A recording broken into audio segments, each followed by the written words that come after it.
స్తోత్రాలు. వినగల చెవిని, గ్రహించగలిగిన హృదయాన్ని, అలాగే చెప్పబడుతున్నటువంటి మాటలు వింటున్నటువంటి తరగతులు ప్రభువా మా వ్యక్తిగత జీవితాలకు అలాగే పరిచర్యకు అన్వయించుకోవడానికి సహాయం చేయమని ప్రార్థన చేస్తూ ముందున్న సమయాన్ని మీ దయగలిగిన హస్తాలకు అప్పగించుకుంటూ యేసుక్రీస్తు ప్రభువారి పరిశుద్ధ ప్రశస్త నామములో స్తుతులు చెల్లించి ప్రార్థన చేసి అడిగి వేడుకొనుచున్నాం మా తండ్రి. ఆమేన్, ఆమేన్. దేవునికి స్తోత్రం. దేవుని పరిశుద్ధ నామానికి మహిమ కలుగును గాక. ఆమేన్. దేవుడు అనుగ్రహించినటువంటి ఈ మంచి సమయాన్ని బట్టి మొదటిగా దేవునికి, అలాగే మన ప్రభు అయిన యేసుక్రీస్తు పరిశుద్ధ నామంలో మీ అందరికీ కూడా వందనాలు తెలియజేస్తాను. అందరికీ వందనాలండి. గడిచిన క్లాస్లో మనం కాపరి యొక్క ప్రాధాన్యతలను గురించి జ్ఞాపకం చేసుకుంటా ఉన్నాం. కాపరిగా ఉండడం అనేది దేవుడు అనుగ్రహించినటువంటి గొప్ప ధన్యత, లేదా కొందరికి సంఘంలో దేవుడు అనుగ్రహించినటువంటి ఒక ప్రత్యేకమైనటువంటి సామర్థ్యం కదండి. సంఘ క్షేమాభివృద్ధికై, పరిచర్య ధర్మం జరగడం కొరకై, అలాగే పరిశుద్ధులు సంపూర్ణులు అవడం కొరకై ఈ మూడు జరిగిస్తూ ఉండగా అంతిమంగా దేవుని యొక్క నామమునకు మహిమ కలగడం కొరకై దేవుడు సంఘములో ఉన్నటువంటి వ్యక్తులు లేదా రక్షింపబడినటువంటి వ్యక్తులైనటువంటి వారికి కొన్ని ప్రత్యేకమైనటువంటి సామర్థ్యములను దేవుడు అనుగ్రహించాడు. రక్షణ పొంది, మారుమనసు పొంది, పాపక్షమాపణ పొంది, పరలోక నిరీక్షణ కలిగి, ముంచుడు బాప్తిజం తీసుకొని సార్వత్రిక సంఘంలో చేర్చబడి స్థానిక సంఘంలో సహవాసం కలిగి ఉన్నటువంటి ప్రతి వ్యక్తికి కూడా దేవుడు వరములను అనుగ్రహించాడు. కొందరిని ఆయన కాపరులనుగా చేశాడు అనేది వాక్యంలో మనం జ్ఞాపకం చేసుకుంటూ వస్తూ ఉన్నాం. కాపరి పరిచర్య అనేది ఒక పెద్ద బాధ్యత. మనం ఈ 4వ పుస్తకంలో ప్రత్యేకంగా కాపరి పరిచర్య గురించి అనేకమైనటువంటి విషయాలు జ్ఞాపకం చేసుకుంటూ వస్తూ ఉన్నాం. ఇంతవరకు కాపరిని బైబిల్ ఏ విధంగా చిత్రీకరించిందో చూసాం. అంటే కాపరిని బైబిల్ ఏ విధంగా మరి పిక్చరైజ్ చేసిందో, లేకపోతే ఏ విధంగా వివరించిందో జ్ఞాపకం చేసుకున్నాం. ఆ తర్వాత కాపరి యొక్క ప్రాధాన్యతలను గురించి మనం మాట్లాడుకుంటూ ఉన్నాం. కాపరికి ఉండాల్సినటువంటి లక్షణాలు ఏవైతే ఉన్నాయో అవి తిమోతికి రాసినటువంటి మొదటి పత్రిక, అలాగే తీతుకు రాసినటువంటి పత్రిక, ఇంకొన్ని వాక్య భాగాల్లో రాయబడినటువంటి అనేకమైన సంగతులను జ్ఞాపకం చేసుకుంటూ ఉన్నాం. గడిచిన క్లాస్లో మనం కాపరి యొక్క మొదటి ప్రాధాన్యత ఎవరని జ్ఞాపకం చేసుకున్నాం? దేవుడు. ప్రతి మానవుడు కూడా నిలువుగీత లాంటి దేవునితో సత్సంబంధాన్ని కలిగి ఉండాలనేది దేవుని యొక్క పరిపూర్ణమైనటువంటి సంకల్పం. దేవునితో సరి అయినటువంటి సంబంధం అనేది లేకుండా తోటి వారితో మంచి సహవాసాన్ని కలిగి ఉంటాడు అనేది శుద్ధ అబద్ధం అవుతుంది. ఇందాక క్లాసులో మీరు ఎవరో తెలీదు కానీ ఒక ప్రశ్న అడిగినట్టున్నారు. యవనస్తుడైనటువంటి వ్యక్తికి సంబంధించినటువంటి ఉదాహరణ, లేకపోతే ఆ వాక్య భాగం ఏదైతే ఉందో దాన్ని జ్ఞాపకం చేస్తూ ధనవంతులుగా ఉండకపోవడం కొంచెం వినపడుతుంది వెనక్కి. అయితే మీకు ఒక ప్రాక్టికల్ సెర్మన్ అనేది నేను ఇవ్వడం జరిగింది. క్రొత్త నిబంధనలో హోమిలిటిక్స్ ప్రిన్సిపల్స్ని ఆధారంగా చేసుకొని ఒక సందేశం అనేది ఇవ్వడం జరిగింది. ఒక్కసారి వెనక్కి వెళ్ళి దాన్ని మళ్ళీ చూడండి, డౌట్స్ ఉన్నటువంటి వాళ్ళు. ఓకేనండి? సో దాన్ని మీరు చూస్తే కనుక మీకు అర్థమవుతుంది అక్కడ చెప్పబడినటువంటి విషయం ఏంటి అనేది మీకు స్పష్టమైనటువంటి అవగాహనలోనికి వస్తుంది. సో ఇక్కడ పాయింట్ ఏంటి అని అంటే, యవనస్తుడు బాల్యము నుండి నేను వీటన్నిటినీ కూడా అనుసరించుచూనే ఉన్నాను అన్నాడు కదండి. 10 ఆజ్ఞల్ని 2 భాగాల క్రింద డివైడ్ చేశారు. 10 ఆజ్ఞలు నిర్గమాకాండం 20వ అధ్యాయంలో దేవుడు ఇచ్చినటువంటి 10 ఆజ్ఞలు ఏవైతే ఉన్నాయో అవి 2 భాగాల క్రింద విడగొట్టడం జరిగింది. మొదటి 4 ఆజ్ఞలు మనం దేవునితో సరి అయినటువంటి సంబంధం కలిగి ఉన్నాం అనేటటువంటి దానికి రుజువులు. ఓకేనండి. 4 ఆజ్ఞలు కూడా దేవునితో మనం రైట్ రిలేషన్లో ఉండాలి అని తెలియజేసేటటువంటి ఆజ్ఞలు. చివరి 6 ఆజ్ఞలు తోటి మానవునితో మనం సత్సంబంధాన్ని కలిగి ఉండాలి అనే విషయాన్ని తెలియజేసేటటువంటి ఆజ్ఞలు. యేసుక్రీస్తు ప్రభువారు అడిగినటువంటి ఆ ప్రశ్నలో బాల్యము నుండి నేను వీటన్నిటినీ అనుసరించుచునే ఉన్నాను అన్నాడు. ఆజ్ఞలు గైకో అన్నాడు. ఏ ఆజ్ఞలను అడిగినందుకు యేసుక్రీస్తు ప్రభువారు సెకండ్ సెట్ ఆఫ్ కమాండ్మెంట్స్, ఆ 10 ఆజ్ఞల్లో రెండవ సెట్ గురించి మాట్లాడాడు. అంటే తోటి మానవునితో ఒక మానవుడు ఏ విధంగా సహవాసాన్ని లేదా సంబంధాన్ని కలిగి ఉండాలి అనేటటువంటి విషయాన్ని గురించి తెలియజేసినటువంటి ఆజ్ఞలు. అయితే అతడు దేవునితో సరి అయినటువంటి రిలేషన్లో లేడు. అది యేసుక్రీస్తు ప్రభువారు స్పష్టంగా తెలియజేశారు. అంటే ఇంకా నాకేంటి కొదువ అని అడిగితే నువ్వు నా దగ్గరికి రావడానికి నీకున్నటువంటి ధనం అడ్డంగా ఉంది కనుక నువ్వు నన్ను వెంబడించాలి అని అంటే నీకు అడ్డంగా ఉన్నటువంటి దాన్ని తొలగించుకోవాలి. అప్పుడే నీవు నాతో రైట్ రిలేషన్లోనికి వచ్చేటటువంటి వ్యక్తివై ఉంటావు అనేటటువంటిది అక్కడ యేసుక్రీస్తు ప్రభువారు చెప్పినటువంటి మాటల్లో ఉన్నటువంటి సారాంశమై ఉంటున్నది. సో ఒకసారి మీరు ఆ ప్రీచింగ్ దగ్గరికి వెళ్ళి ఆ వీడియోని ఒకసారి మళ్ళీ చూసేటటువంటి ప్రయత్నం చేయండి. అప్పుడు మీకు విషయం అనేది బాగా అర్థమవుతుంది.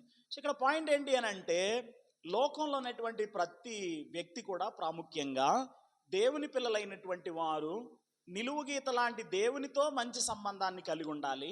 అలాగే అడ్డగీత లాంటి తోటి మానవులతో సరి అయినటువంటి సత్సంబంధాన్ని కలిగి ఉండాల్సినటువంటి అవసరం ఉన్నది. ప్రత్యేకంగా కాపరులను గురించి మనం మాట్లాడుకున్నప్పుడు కాపరి తన యొక్క ప్రాధాన్యతలలో మొదటి ప్రాధాన్యత ఎవరికి ఇచ్చేవాడై ఉండాలి? దేవునికి ఇచ్చేటటువంటి వాడై ఉండాలి. దేవునితో ఒక కాపరి సత్సంబంధాన్ని కలిగి ఉన్నాడు అని అనడానికి 10 రకాలైనటువంటి రుజువులను మనం జ్ఞాపకం చేసుకున్నాం. ఆ 10 రకాలైనటువంటి రుజువులు ఏవైతే ఉన్నాయో వాటిని జాగ్రత్తగా ప్రతిరోజు కూడా అధ్యయనం చేస్తూ ఒక కాపరిగా, ఒక దేవుని సేవకుడిగా నేను నా దేవునికి ప్రథమమైనటువంటి స్థానాన్ని ఇస్తున్నానా లేదా అని మనం మన వ్యక్తిగత ఆధ్యాత్మిక జీవితంలో ప్రతిరోజు కూడా చెక్ చేసుకోవాల్సినటువంటి అవసరత ఉన్నది. ఆ రోజు నేను మీకు చెప్పాను కొన్ని సవరించుకోవాల్సినటువంటి అవసరత ఉంది. సవరించుకోవాల్సినటువంటి అవసరత ఉంది అని అర్థమైనప్పుడు తప్పనిసరిగా సవరణ అనేది జరగాలి. ఓ దైవజనుడు ఇలా అన్నాడు, సవరణ లేకుండా వాక్య వివరణ అవసరం లేదు, స్పందించే హృదయాలు లేని దగ్గర దేవునికి సంధించాల్సినటువంటి అవసరం లేదు అని అన్నాడు. సో వాక్యం వినడం అనేది తప్పనిసరిగా అన్వయం అనేటటువంటి దాంతో ముడిపెట్టబడినటువంటి అంశం అన్నమాట. సో వింటున్నామంటే దాని అర్థం ఏంటంటే తప్పనిసరిగా దేవుని వాక్యాన్ని మన జీవితాలకు అన్వయించుకోవాలి. అలా అన్వయించుకొని పక్షాన మన జీవితాలకు ఏ విధమైనటువంటి ఉపకారం అనేది జరగదు, ప్రయోజనం అనేది జరగదని మనం జ్ఞాపకం పెట్టుకోవాల్సినటువంటి అవసరం ఉన్నది. సో ద పాయింట్ ఏంటి అని అంటే ఒక కాపరి దేవునితో రైట్ రిలేషన్లో ఉంటున్నాడా లేదా? కాపరులంగా కదండి, మనలో చాలామంది కాపరులైనటువంటి వారు ఉన్నారు. సో కాపరులంగా దేవుడు మనకు అనుగ్రహించినటువంటి ఈ మంచి బాధ్యతలో ముందుకు కొనసాగుతున్నప్పుడు నా ప్రధానమైనటువంటి ప్రాధాన్యత, నా ఫస్ట్ ప్రయారిటీ అనేది నేను దేవునికి ఇస్తున్నానా లేదా? దేవునితో నేను రైట్ రిలేషన్లో ఉన్నానా లేదా? దేవునితో మనం రైట్ రిలేషన్లో లేకుండా మనం ఎవరికైతే పరిచర్య చేస్తున్నామో వారికి అందించాల్సినటువంటి పరిచర్య న్యాయంగా చేయలేం అనే విషయాన్ని మాత్రం మనం మర్చిపోకూడదు అనమాట. అది గడిచిన వారంలో మనం జ్ఞాపకం చేసుకున్నాం. తర్వాత కాపరి తన రెండవ ప్రాధాన్యత దేని కొరకు ఇవ్వాలి అంటే కుటుంబం కొరకై ఇవ్వాలి, సేవ కొరకు కాదు. కుటుంబం కొరకై తన రెండవ ప్రాధాన్యతను ఇచ్చేటటువంటి వాడై ఉండాలి. చాలామంది కాపురులైనటువంటి వారు ఏమని అనుకుంటారు అని అంటే సేవ ముందు కుటుంబం తర్వాత అని అనుకుంటూ ఉంటారు. సేవ ముందు కుటుంబము తర్వాత అనే ఆలోచనలో ఉంటారు. ఒక ఉదాహరణతో నేను ఈ లెసన్ని ప్రారంభించే ప్రయత్నం చేస్తాను. చాలా కాలం క్రిందట, నియర్లీ ఒక 20 years క్రితం కర్నూలు నుంచి మా ప్రాంతం వైపుకి ఒక బ్రదర్ వచ్చారు. ఆయన ఒక ఆర్టిస్ట్, పెయింట్స్ వేస్తూ ఉంటాడు. మంచి పేరు మోసినటువంటి one of the famous artist అనమాట కర్నూలు ప్రాంతంలో. అయితే ఆయన ఒక సహవాసానికి వెళ్ళేటటువంటి వాడు. అయితే దేవుని పిలుపును అందుకొని స్వార్థ పరిచర్య కొరకైనటువంటి భారంతో అడుగులు ముందుకు వేస్తున్నప్పుడు విజయవాడ వైపు సేవ చేయాలి అనేటటువంటి ఉద్దేశంతో అతడు విజయవాడ ప్రాంతానికి ఫ్యామిలీతో రావడం జరిగింది. అప్పటికే ఆయనకి నలుగురు ఆడపిల్లలు. ఆ తర్వాత మళ్ళీ విజయవాడ వచ్చిన తర్వాత కొన్ని సంవత్సరాలకి ఒక బాబు పుట్టడం జరిగింది. మొత్తానికి 5 పిల్లలు. అయితే ఆయన మాతో కలిసి కొంతకాలం పరిచర్యలో ముందుకు కొనసాగాడు. విజయవాడని కేంద్రంగా చేసుకొని పరిచర్య చేయాలనేటటువంటి తలంపుతో వచ్చినటువంటి వ్యక్తి మాతో కలిసి కొంతకాలం పరిచర్యలో ముందుకు కొనసాగాడు. ఆ తర్వాత మరి కారణాలు ఏంటనేది మనకు తెలియదు.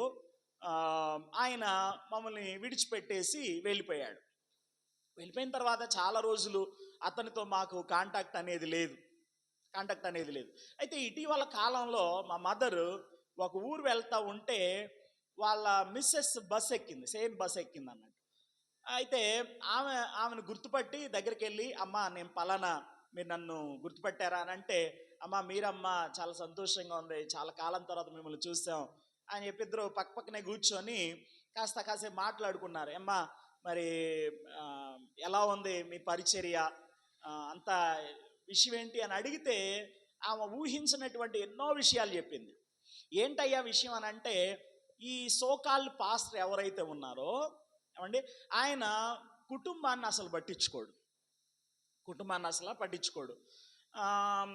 సోమవారం ఉదయాన్నే వెళ్ళిపోయి శనివారం సాయంత్రానికి ఇంటికి వస్తాడు.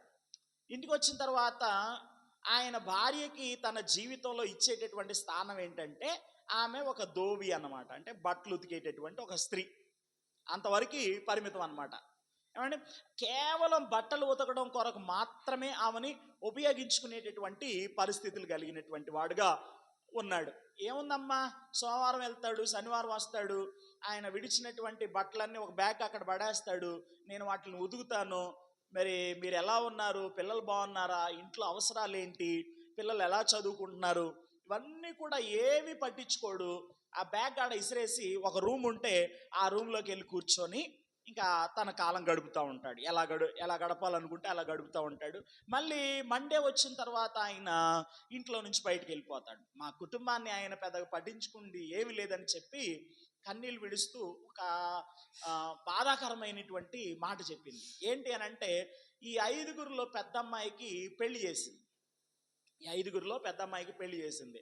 ఓ అమ్మ, అవునా, పెళ్లి కూడా అయిందా, కనీసం మమ్మల్ని ఒక మాట అన్న పిలవలేదంటే, అమ్మ ఏం పిలిచానమ్మా, నేను ఆ పిల్ల పెళ్లి చేయడం కొరకై నేను 4 ఇళ్లల్లో పాచి పని చేయాల్సినటువంటి పరిస్థితి ఏర్పడింది.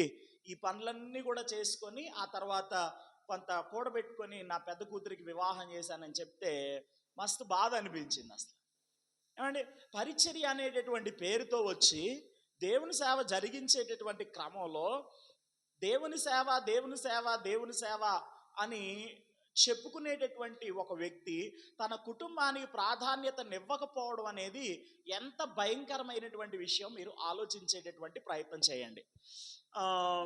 తిమోతికి రాసినటువంటి మొదటి పత్రిక 4వ అధ్యాయం 1వ వచనంలో అంత్య దినములలో లేదా కడవరి దినములలో అనేకులు విశ్వాస భ్రష్టులగుదురని ఆత్మ తేటగా చెబుచున్నాడని పౌలు భక్తుడు తిమోతికి ఒక మాట రాస్తూ వచ్చాడు. నేను విశ్వాస భ్రష్టత్వాన్ని గురించి కేవలం తిమోతి పత్రికను ఆధారంగా చేసుకొని కొన్ని మాటలు అసలు ఈ విశ్వాస భ్రష్టత్వం అంటే ఏంటో అనేటటువంటి ఆలోచన చేస్తూ కేవలం ఆ ఒక్క మాటను ఆధారంగా చేసుకొని తిమోతి పత్రిక అంతా 1-2 సార్లు చదివితే ఒక 4 ప్రధానమైనటువంటి కారణాలు కనపడ్డాయి. ఒక విశ్వాస భ్రష్టత్వంలోనికి లేదా ఒక కాపరి విశ్వాస భ్రష్టత్వంలోనికి ఎప్పుడు నడిపించబడతాడో అనేటటువంటి విషయాన్ని గురించి ఆలోచన చేసినప్పుడు ఒక 4 ప్రధానమైనటువంటి కారణాలు కనపడ్డాయి. ఆ 4 ప్రధానమైనటువంటి కారణాలు మొదటి అధ్యాయంలో ఉంటుంది. ఏంటి అనంటే, నిష్కపటమైనటువంటి మంచి మనస్సాక్షిని కొందరు త్రోసివేసి విశ్వాస విషయమై బ్రద్దలైపోయినటువంటి వారి వలె చెడి ఉన్నారు. వారిలో హ్యుమెనైను అలెగ్జాంద్రును ఉన్నారని పౌలు భక్తుడు ఇద్దరి గురించి మాట్లాడుతూ వచ్చారు. వింటున్నారు కదా, ఇద్దరి గురించి మాట్లాడుతూ వచ్చాడు. విశ్వాస భ్రష్టత్వానికి ఒక వ్యక్తి ఎందుకు నడిపించబడతాడు అని అంటే, అక్కడ ఉపయోగించబడినటువంటి మాట గుడ్ కాన్షియస్ లేనటువంటి కారణాన్ని బట్టి, మంచి మనస్సాక్షి లేనటువంటి కారణాన్ని బట్టి ఒక వ్యక్తి తన విశ్వాస జీవితంలో విశ్వాస భ్రష్టత్వంలోనికి నడిపించబడేటటువంటి వాడుగా ఉంటాడు. అది మొదటి కారణంగా చూశాను. తర్వాత 4వ అధ్యాయం 1వ వచనాన్ని మీరు చదివితే అక్కడ 2వ మాట ఉంటుంది, దయ్యముల బోధ యందు లక్ష్యముంచి అని ఉంటుంది. దయ్యముల బోధ యందు లక్ష్యముంచి.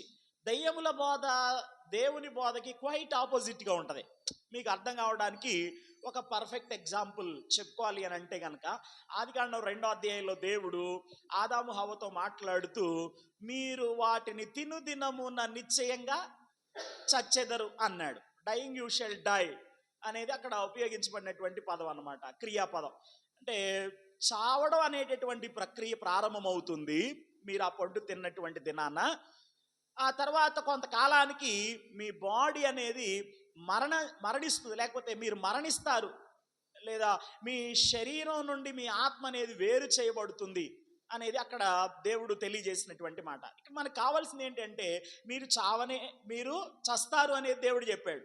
కానీ 3వ అధ్యాయం దగ్గరికి వచ్చిన తర్వాత అపవాది చెప్పినటువంటి ఆ బోధన మీరు ఒకసారి జ్ఞాపకం చేసుకుంటే కనుక, మీరు చావరు, మీరు చస్తారు అని దేవుడు చెప్పాడు, అపవాది మీరు చావరు అని మాట్లాడుతూ వచ్చాడు.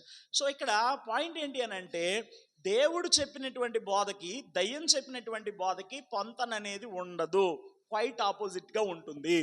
సో పౌలు గారు తిమోతికి ఉత్తరాన్ని వ్రాసేటటువంటి క్రమంలో ఒక వ్యక్తి విశ్వాస భ్రష్టత్వంలోనికి నడిపించబడటానికి 2వ కారణం ఏంటంటే, అతడు దయ్యముల బోధ యందు ఏముంచుతున్నాడంట, లక్ష్యం ఉంచుతున్నాడు. అనేకులు కడవరి దినాల్లో మరి దయ్యముల బోధ యందు లక్ష్యం ఉంచుతారని ఆత్మ తేటగా చెప్పుచున్నాడని చెప్పి మాట్లాడుతూ వచ్చాడు. అది 2వ కారణం. తర్వాత 3వ కారణం ఏంటంటే, 5వ అధ్యాయంలో ఒకడు తన ఇంటి వారిని బాగుగా ఏలకపోయిన ఎడల, లేదా అతడు తన ఇంటి వారిని సంరక్షింపకపోయిన ఎడల, అతడు విశ్వాస త్యాగము చేసిన వాడై అవిశ్వాసి కన్నా చెడ్డవాడవుతాడు అని వాక్యంలో రాయబడింది. తిమోతి మొదటి పత్రిక 5వ అధ్యాయంలో మీరు ఆ మాట చదువుతారు. 5వ అధ్యాయం అంతట్లో కూడా మీకు ఏం కనపడతాయి అంటే, ఫ్యామిలీ రిలేషన్స్ గురించి కనపడతా ఉంటాయి అన్నట్టు. సో 8వ వచనంలో మీరు జాగ్రత్తగా చదివినట్లయితే కనుక, అతడు తన ఇంటి వారిని బాగుగా సంరక్షింపకపోయిన ఎడల అతడు విశ్వాస త్యాగము చేసిన వాడై అవిశ్వాసి కన్నా ఏమవుతాడంట, చెడ్డవాడవుతాడు. విశ్వాస భ్రష్టత్వానికి 3వ కారణం ఏంటి అంటే, కుటుంబ సంబంధ బాంధవ్యాలను సరిగా పఠించుకోకపోవడం, వాటి విషయమైనటువంటి శ్రద్ధ అనేది లేకపోవడం అనేది మనం చాలామంది జీవితాల్లో గమనిస్తూ ఉంటాం. అది 3వ కారణంగా చెప్పుకోవచ్చు. తర్వాత 4వ కారణం, తిమోతి మొదటి పత్రిక 6వ అధ్యాయం 10వ వచనంలో, ధనాపేక్ష సమస్తమైనటువంటి కీడులకు మూలము, కొందరు దాన్ని ఆశించి విశ్వాసం నుండి తొలగిపోయినటువంటి వారై తమను తామే పొడుచుకున్నారు అని దేవుని వాక్యంలో రాయబడి. ధనాపేక్ష సమస్తమైనటువంటి కీళ్లకు మూలం. దాన్ని ఆశించిన వారే విశ్వాసాన్ని ఏం చేశారంట, విడిచిపెట్టేశారు. సో కొందరి జీవితాల్లో విశ్వాస భ్రష్టత్వంలోనికి వెళ్ళిపోవడానికి గల ప్రధానమైనటువంటి కారణం ఏంటంటే ధనాపేక్ష అనేది దేవుని వాక్యం మనకు తెలియజేస్తూ ఉంది. సో 4 కారణాలు చెప్పాను. మొదటి కారణం ఏంటి, మంచి మనస్సాక్షి లేకపోవడం. 2వ కారణం ఏంటి, దయ్యముల బోధ యందు లక్ష్యం ఉంచడం. 3వ కారణం ఏంటి, కుటుంబ సంబంధ బాంధవ్యాలను సరిగా పట్టించుకోకపోవడం. 4వ కారణం ఏంటి, ధనాపేక్షను కలిగి ఉండడం కదండి. ధనాపేక్షను కలిగి ఉండడం. డబ్బు కలిగి ఉండడం తప్పు కాదండి, డబ్బు సంపాదించడం కూడా తప్పు కాదు. కానీ డబ్బును న్యాయ విరోధంగా సంపాదించడం అనేది తప్పు. అర్థమవుతుందా? న్యాయ విరోధంగా సంపాదించడం అంటే ఏంటి అని అంటే, మీకు అర్థం కావడానికి ఒక 2 ఉదాహరణలు చెప్తాను. ఆ మధ్యకాలంలో ఏదొచ్చినా ముందు క్రైస్తవుల మీదకే వచ్చింది అన్నట్టు కొంతమంది మోసపరచాలి అనేటటువంటి దృక్పథంతో బయలుదేరినటువంటి వారై, మీరు 5,000 కడితే 20,000 వస్తాయి, 10,000 కడితే 40,000 వస్తాయి అని అనగానే సేవకులైనటువంటి వారు చాలామంది వారి సంఘాల్లో ఉన్నటువంటి విశ్వాసులైనటువంటి వారితో ఏం కట్టించారు అంటే, డబ్బులు కట్టించారు. ఇటువైపు వచ్చిందా హిమ్ అనేది రాలేదా, వచ్చిందా రాలేదా, మర్చిపోతున్నట్టున్నారు చాలామంది. ఎందుకంటే చాలా కాలం అయింది కదా. సుమారు 15 సంవత్సరాలు అవుతుంది అది ఆ, వచ్చి కూడా. అతను కూడా చనిపోయాడులే, ఆ జాన్ ప్రభాకర్ అనేటటువంటి వ్యక్తి కూడా చనిపోయాడు. సో ఇక్కడ పాయింట్ ఏంటి అని అంటే, 10,000 ఇస్తే 40,000 ఇవ్వడానికి ఏంటండి అది అసలు? ఏ బ్యాంక్ కూడా ఇస్తున్నాడు అంత వడ్డీ కదా? ఉచ్చులో పడిపోయినటువంటి వారై చాలా మంది ధనాపేక్షతో విశ్వాస భ్రష్టత్వంలోనికి నడిపించబడేటటువంటి వారుగా ఉంటారు. సో న్యాయ విరోధంగా తన ఆస్తిని సంపాదించుకునేటటువంటి వాడు తాను పెట్టని గుడ్లను పొదిగేటటువంటి కౌజు పిట్టను పోలి ఉన్నాడని దేవుని వాక్యంలో రాయబడింది. అతడు వాటిని మధ్యలో విడిచిపెట్టాల్సి వచ్చినప్పుడు అవివేకిగా కనపడతాడని ఇర్మీయా గ్రంథం మనకి స్పష్టంగా తెలియజేస్తూ ఉంది. సో చాలా మంది వారి యొక్క జీవితంలో విశ్వాస భ్రష్టత్వంలో నడిపించబడటానికి 4 ప్రధానమైనటువంటి కారణాలు అయి ఉండగా, ఆ 3వ కారణాన్ని ఒకసారి మీరు జ్ఞాపకం చేసుకోండి. కుటుంబ సంబంధ బాంధవ్యాలను సరిగా పట్టించుకోలేనటువంటి పరిస్థితి. వారి యొక్క భౌతిక అవసరతలు, శారీరక అవసరతలు ఒక కాపరి ప్రధానంగా తీర్చేటటువంటి వాడై ఉండాలి. పరిచర్య పరిచర్య పరిచర్య, సంఘం సంఘం సంఘం, సేవ సేవ సేవ అని ఇల్లు పట్టించుకోకుండా పరిచర్య కొరకై తిరిగేటటువంటి వారు వాక్యానికి వ్యతిరేకమైనటువంటి విధానంలో ఉన్నారనేది పరిశుద్ధ బైబిల్ గ్రంథం మనకి స్పష్టంగా తెలియజేస్తూ ఉంది. అర్థమవుతుందండి? సో కాపరి తన 2వ ప్రాధాన్యత తన జీవితంలో ఎవరికి ఇవ్వాలి అని అంటే ఫ్యామిలీ ఫస్ట్, మినిస్ట్రీ నెక్స్ట్. అర్థమైందండి? కుటుంబానికి తన 2వ ప్రాధాన్యతనిచ్చేటటువంటి వాడైంది. మొదటిది దేవుడు, తర్వాత 2వ ప్రాధాన్యత కుటుంబానికి ఇచ్చేటటువంటి వాడై ఉండాలి. కుటుంబంలో కాపరి భార్య అతని యొక్క మొదటి శ్రద్ధను పొందేటటువంటిదై ఉండాలి. దాని యొక్క అర్థం ఏంటి అని అంటే, కాపరి కుటుంబంలో తన భార్యకు మొదటి ప్రాధాన్యతను ఇచ్చేటటువంటి వాడై ఉండాలి.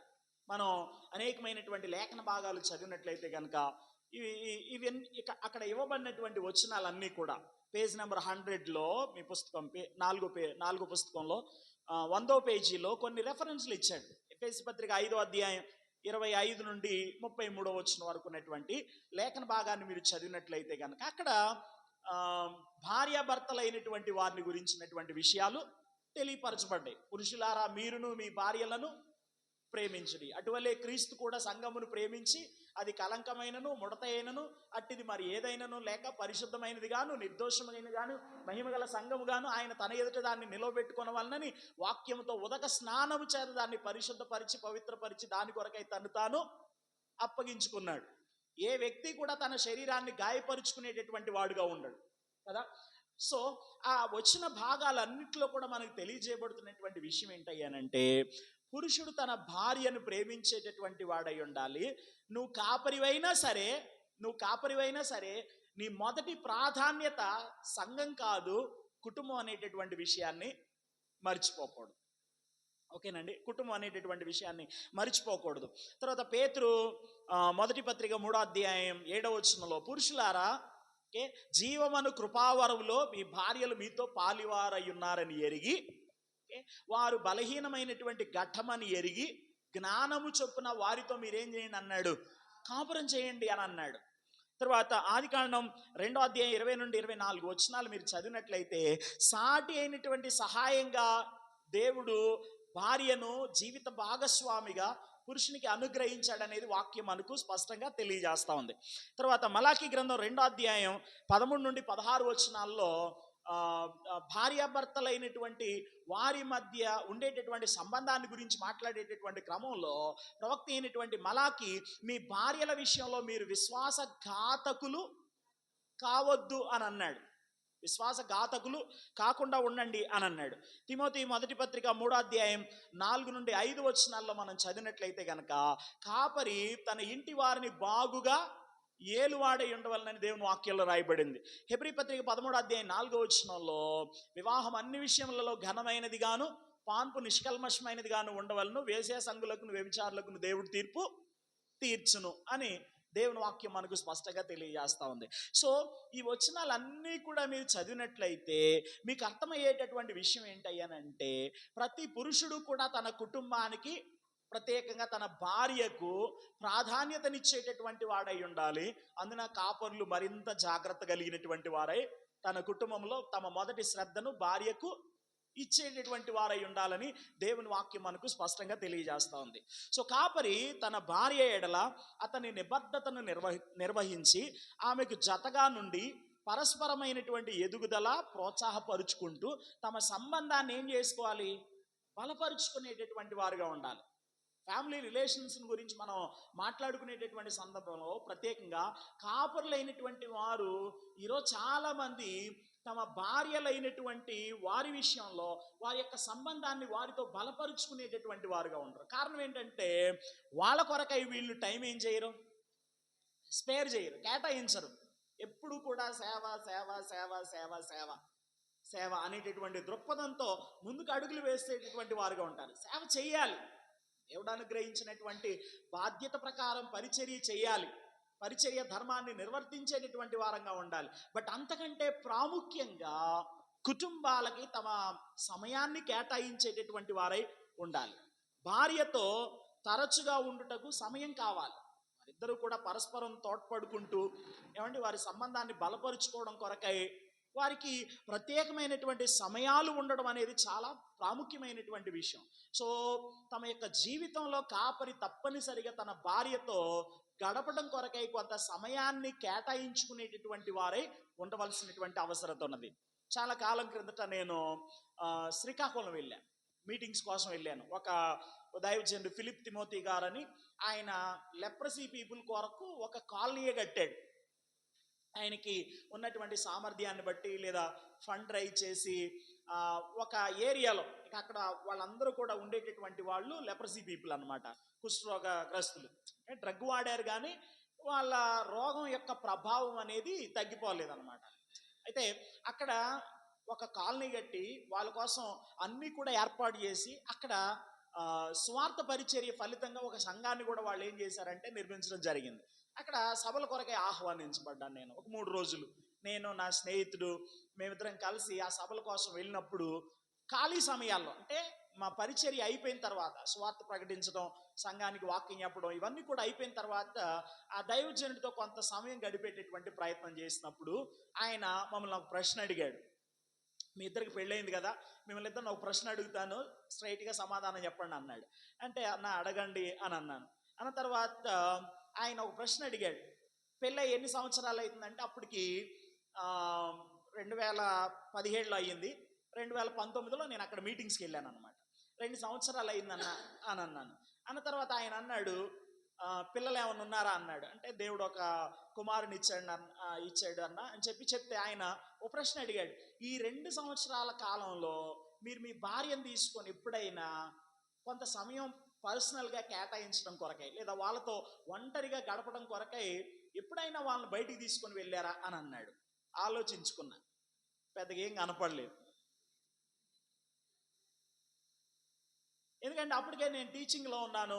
ఆ తర్వాత మా నాన్నకి పరిచర్యలో సహకారిగా ఉండి అనేక వివిధ రకాలైనటువంటి పద్ధతుల్లో నేను చేయగలిగినటువంటి సేవను జరిగించేటటువంటి వాడినై ఉన్నా. ఇంటి దగ్గర ఉండి వాళ్ళతో టైం గడుపుతున్నాను కానీ, ఇంటి దగ్గర ఉండి వాళ్ళతో సమయాన్ని గడుపుతున్నాను కానీ వారి కోసం ప్రత్యేకంగా ఒక 2-3 రోజులు కేటాయించి కొంచెం బయటికి తీసుకొని వెళ్ళి వాళ్ళతో ఏమైనా మరి మంచి చెడ మాట్లాడేటటువంటి పరిస్థితి ఏమైనా ఉందా అని అంటే ఆలోచించుకుంటే ఎక్కువ సమయాలు లేవని అనిపించింది. అంటే యథార్థంగా చెప్పాను, అన్న ఇంతవరకు అయితే పర్సనల్గా ఇద్దరం కలిసి ఏదైనా ఒక ఫ్యామిలీ ట్రిప్ వేసేటటువంటి ప్రయత్నం మేము చేయలేదన్నా అని అన్నాను. అంటే ఆయన అన్నాడు, కుటుంబంతో రైట్ రిలేషన్లో ఉండేటటువంటి వాడు సంఘంతో రైట్ రిలేషన్లో ఉంటాడు, సంఘ పరిచర్య మంచిగా జరిగించేటటువంటి వాడై ఉంటాడు. సో మీ కుటుంబాలకు ప్రాధాన్యతనివ్వడం నేర్చుకోండి అని మేమిద్దరం మా స్నేహితులిద్దరికీ కూడా ఆయన పెద్ద దైవజనుడు, ఆయన శ్రీకాకుళం ప్రాంతంలో ఆయన మాకు ఉపదేశం చేశాడు. ఆలోచించడం మొదలుపెట్టా.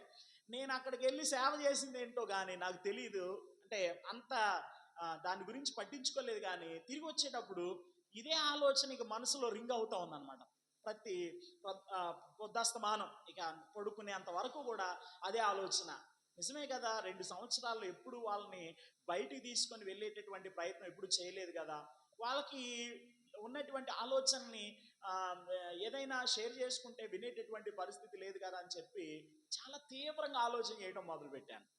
సో దానికి ఇక ఒక తీర్మానం చేసుకున్నాను అనమాట. ఏంటంటే ఏదో ఒక రకంగా కొంత టైం ఏమండి తీసుకొని వాళ్ళ ఆ, ఆ, వాళ్ళ కొరకై కొంత సమయాన్ని కేటాయించడం అనేది ప్రాముఖ్యమైనటువంటి. ఎందుకంటే ఇంట్లో ఉన్నప్పుడు చాలా మంది ఉంటారు కదండి, ఉమ్మడి కుటుంబాలంటే చాలా మంది ఉంటారు. కాబట్టి ఇంట్లో అన్ని విషయాలు మాట్లాడుకోవడానికి కుదరదు.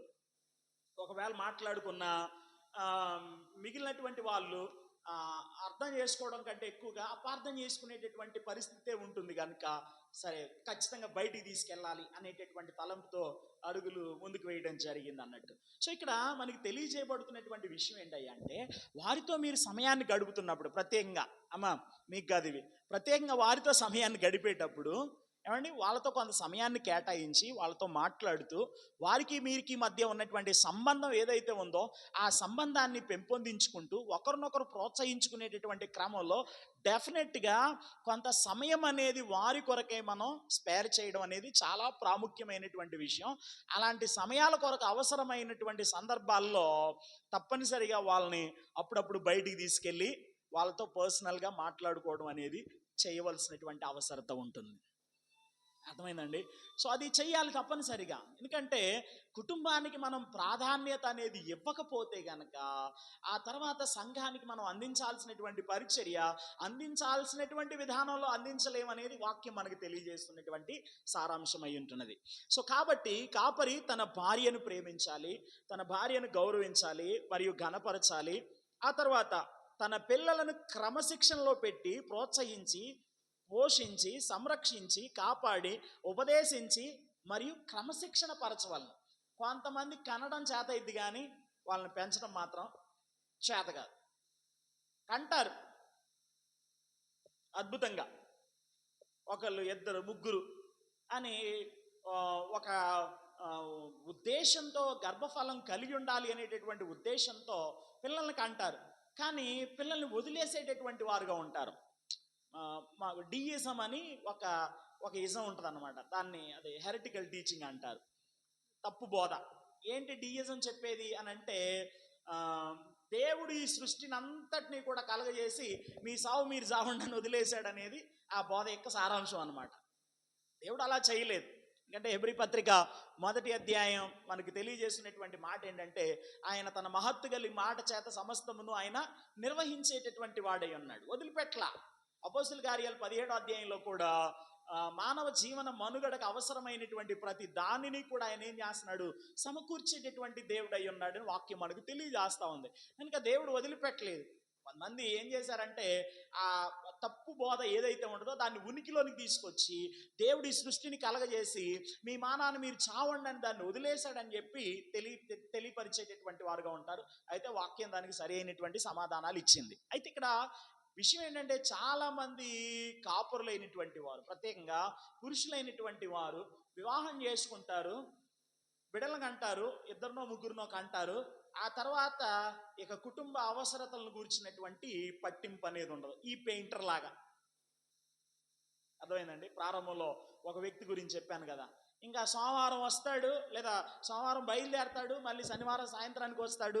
ఆ పిల్లలకి ఏముందా, వాళ్ళు స్కూల్కి వెళ్తున్నారా, వాళ్ళ అవసరతలు ఏంటి, వాళ్ళ క్లోత్స్ ఏంటి, ఏమంటే వాళ్ళ సంరక్షణ ఏంటి, వాళ్ళ అవసరాలు ఏంటి, వాళ్ళ ఆధ్యాత్మిక అవసరాలు ఏంటి, ఇవన్నీ కూడా పట్టించుకునేటువంటి పరిస్థితుల్లో ఉండేటటువంటి కాపరి నిజానికి తన సంఘానికి సరి అయినటువంటి పరిచర్యను అందించలేడు అనేది మనం తప్పనిసరిగా గుర్తుపెట్టుకోవాల్సినటువంటి విషయం.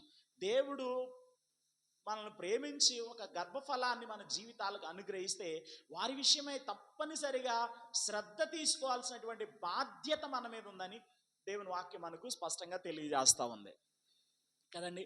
నేను ఒక దైవజనుని గురించి చదివాను. అంటే అది అంటే ఏ బుక్లో చదివాను అనేది జ్ఞాపకం లేదు. మార్టిన్ లూథర్ సంఘాన్ని సంస్కరణలోనికి నడిపించినటువంటి అద్భుతమైన దైవజనుల్లో ఆయన ఒకరిగా మనం చెప్పుకుంటాం. మధ్యకాల సంఘ చరిత్రలో క్రైస్తవ సంఘం చీకటి కాలంలోనికి వెళ్ళిపోయినప్పుడు భయంకరమైనటువంటి మరి ఆచారాలు దురాచారాలు అన్నీ కూడా పాటిస్తున్నటువంటి సమయమందు మార్టిన్ లూథర్ సంఘాన్ని మేల్కొల్పాడని ఆయన గురించినటువంటి చరిత్రలో మనం చదువుతాం. సందర్భం వస్తుంది 9వ పుస్తకం వచ్చినప్పుడు ఆయన గురించి కొంచెం వివరంగా మనం జ్ఞాపకం చేసుకునేటటువంటి ప్రయత్నం చేద్దాం. అయితే పాయింట్ ఏంటి అని అంటే ఆయన ఇలా ప్రార్థన చేసేవాడంట, ప్రభువా నీవు నాకు అనుగ్రహించేటటువంటి పిల్లలు రక్షణ అనుభవంలోనికి నడిపించబడకపోతే కనుక అసలు నువ్వు నాకు గర్భఫలమే ఇయ్యొద్దు అని ప్రార్థన చేసేవాడంట. మీరు నాకు అనుగ్రహించేటటువంటి పిల్లలు వారు రక్షణ అనుభవంలోనికి నడిపించబడకపోతే వారు అసలు నాకు గర్భఫలమే వద్దు, మీరు నాకు పిల్లలనే ఇవ్వద్దని ప్రార్థన చేసేటటువంటి వాడంట. ఎంత ఆలోచనతో ఆ మాట లేదా ఆ ప్రార్థన చేసి ఉంటాడో మీరు ఆలోచన చేయండి. ఏది ఏమైనా సరే తప్పనిసరిగా ఒకరిలో ఇద్దరినో పిల్లల్ని కలిగి ఉండాలి అనేటటువంటి తాత్పర్యంతో పిల్లలు కలగకపోతే నానా రకాలైనటువంటి పద్ధతులు పాటించి గర్భఫలాన్ని పొందుకుంటున్నటువంటి ప్రజల యొక్క జీవితాలను మీరు గమనించండి, ఆయన చేసినటువంటి ప్రార్థన మీరు గమనించండి. సో ఇక్కడ నా పాయింట్ ఏంటి అని అంటే వారి యొక్క అవసరాలు తీర్చగలిగేటటువంటి బాధ్యత కాపరుల మీద ఉన్నది. పట్టించుకోకుండా వదిలేసేటటువంటి వాడు ఇంకా సంఘంలో ఉన్నటువంటి అవసరాలు ఏం గుర్తించగలడు? వాళ్ళ యొక్క అవసరాలు తీర్చినటువంటి వాడు విశ్వాస భ్రష్టత్వంలోనికి వెళ్ళిపోయినట్టే లెక్క. అక్కడ అదే కదా చెప్పబడింది తిమోతి 1 పత్రిక 5వ అధ్యాయం 8వ వచనంలో, ఎవడైనా తన ఇంటి వారిని సంరక్షింపకపోయిన ఎడల అతడు విశ్వాస త్యాగం చేసినటువంటి వాడై అవిశ్వాసి కన్నా చెడ్డవాడు అని దేవుని వాక్యం మనకు తెలియజేస్తూ ఉంది. కనుక పిల్లల్ని పోషించడం, సంరక్షించడం, ప్రోత్సాహపరచడం, కాపాడడం, వారికి ఉపదేశం చేయటం మరియు వాళ్ళని డిసిప్లైన్లో పెంచడం అనేది చాలా ప్రాముఖ్యమైనటువంటి అంశం. వాళ్ళతో కొంత టైంని గడిపేటటువంటి వారమై ఉండాల్సినటువంటి అవసరత ఉన్నది. అలాగే వాళ్ళతో ఫ్రెండ్లీగా ఉండి వారితో సహవాసం చేయడంలో ఆనందించడం, అలాగే సంతోషించడం అనేది చాలా ప్రాముఖ్యమైనటువంటి అంశంగా మనకి కనబడతా ఉంది. కొంతమంది తండ్రులు ఉంటారు, వాళ్ళ డాడీ వస్తున్నాడంటే వీళ్ళకి 102 కొట్టుకుంటూ ఉంటుంది గుండె. కారణం ఏంటంటే ఎప్పుడు బెదిరింపు ద్వారానే కదండి. వాళ్ళతో ఫ్రెండ్లీగా ఉందామనేటటువంటి ఆలోచన ఏ మాత్రం కూడా ఉండదు. వాళ్ళు వస్తున్నారంటే చాలు గడగడలాడిపోయేటటువంటి పిల్లలు కొంతమంది ఉంటారు. నేను చాలా మందిని ఎరుగుదును. నేను కాపరి పరిచర్యలోకి వచ్చిన తర్వాత విషయం చెప్తున్నాను, కాపరిగా నాకు ఎక్కువైన అనుభవం లేదండి. మీలో చాలా మందికి ఉన్నటువంటి అనుభవం కంటే నాకు ఎక్కువైనటువంటి అనుభవం లేదు. గట్టిగా మాట్లాడుకుంటూ ఒక 6 సంవత్సరాలు కాపరిగా నేను బాధ్యతలు నిర్వర్తించాను. సేవలో ఎప్పటి నుండి ఉన్నా, చాలా కాలం నుండి ఉన్నా సేవలో. సుమారు 20 సంవత్సరాల నుండి పరిచర్యలోనే ఉన్నా. 17వ సంవత్సరం దగ్గర నుండి సేవలోనే ఉన్నా నేను. ఇప్పుడు నాకు 37. 20 సంవత్సరాల నుండి పరిచర్యలోనే ఉన్నాను. అయితే ఈ 20 సంవత్సరాల్లో ఒక 6 సంవత్సరాలు మాత్రమే నేను కాపరి పరిచర్యలో ఉన్నాను. బట్ ఈ 6 సంవత్సరాల్లో చాలా మంది కాపురులైనటువంటి వారిని నేను గమనించినప్పుడు వాళ్ళు వస్తున్నారంటే పిల్లలు ఎక్కడోళ్ళు అక్కడ, పల్లెటూళ్ళు అంటారు చూడండి, గప్ చుప్ సాంబార్ బుడ్ అని, అట్లా ఎక్కడోళ్ళు అక్కడ సెట్ అయిపోయి వాళ్ళు వెళ్ళిందాక అదొక రకమైనటువంటి భయంలో, ఆందోళనలో గడిపేటటువంటి వారుగా ఉంటారు. కాపరి ఎలా ఉండొచ్చా అండి? భయపెట్టేటటువంటి వారుగానా ఉండేది? వారికి ప్రోత్సాహాన్ని అందించి వారిని క్రమశిక్షణలో పెంచాలి. చేస్తే వారిని ఖచ్చితంగా కఠినంగా శిక్షించేటటువంటి వారమై ఉండాలి. అంటే బైబిల్ చెప్తుంది, బెత్తము వాడని వాడు తన కుమారునికి విరోధి అని దేవుని వాక్యంలో రాయబడింది. ఒక కాపరి తన పిల్లలైనటువంటి వారిని చక్కగా క్రమశిక్షణలో ఉంచాలి. ఎట్ ద సేమ్ టైం వాళ్ళకి అవసరమైనటువంటి ప్రేమను, ప్రోత్సాహాన్ని కూడా ఏం చేయాలి? అందించేటటువంటి వారై ఉండాలి.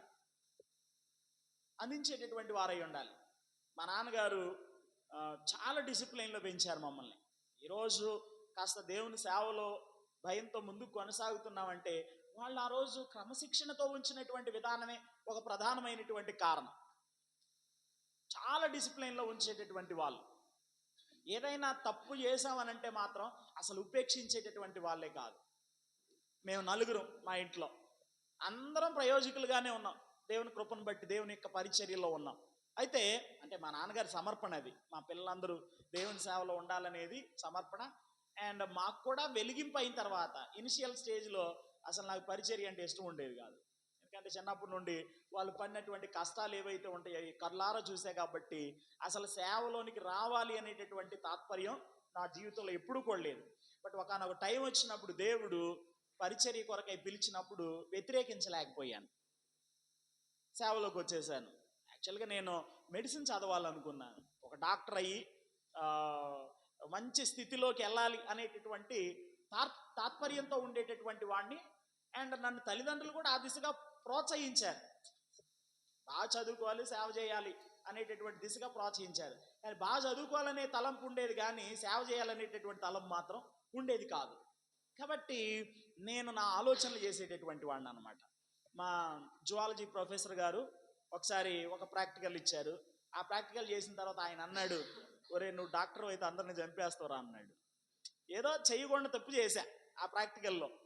అంటే కప్పల్ని, తర్వాత బొద్దింకల్ని, వానపాముల్ని, ఇవన్నీ కూడా కోయించేటటువంటి వారు, డిసెక్షన్ చేయించేటటువంటి వారు అనమాట. అలాంటి సందర్భంలో ఒక రోజు ఒక ప్రాక్టికల్ చేస్తూ ఉంటే మా టీచర్ అన్నాడు, మా లెక్చరర్ గారు, ఆయన నువ్వు డాక్టర్ అయితే జనాలందరినీ చంపేస్తావు అన్నాడు.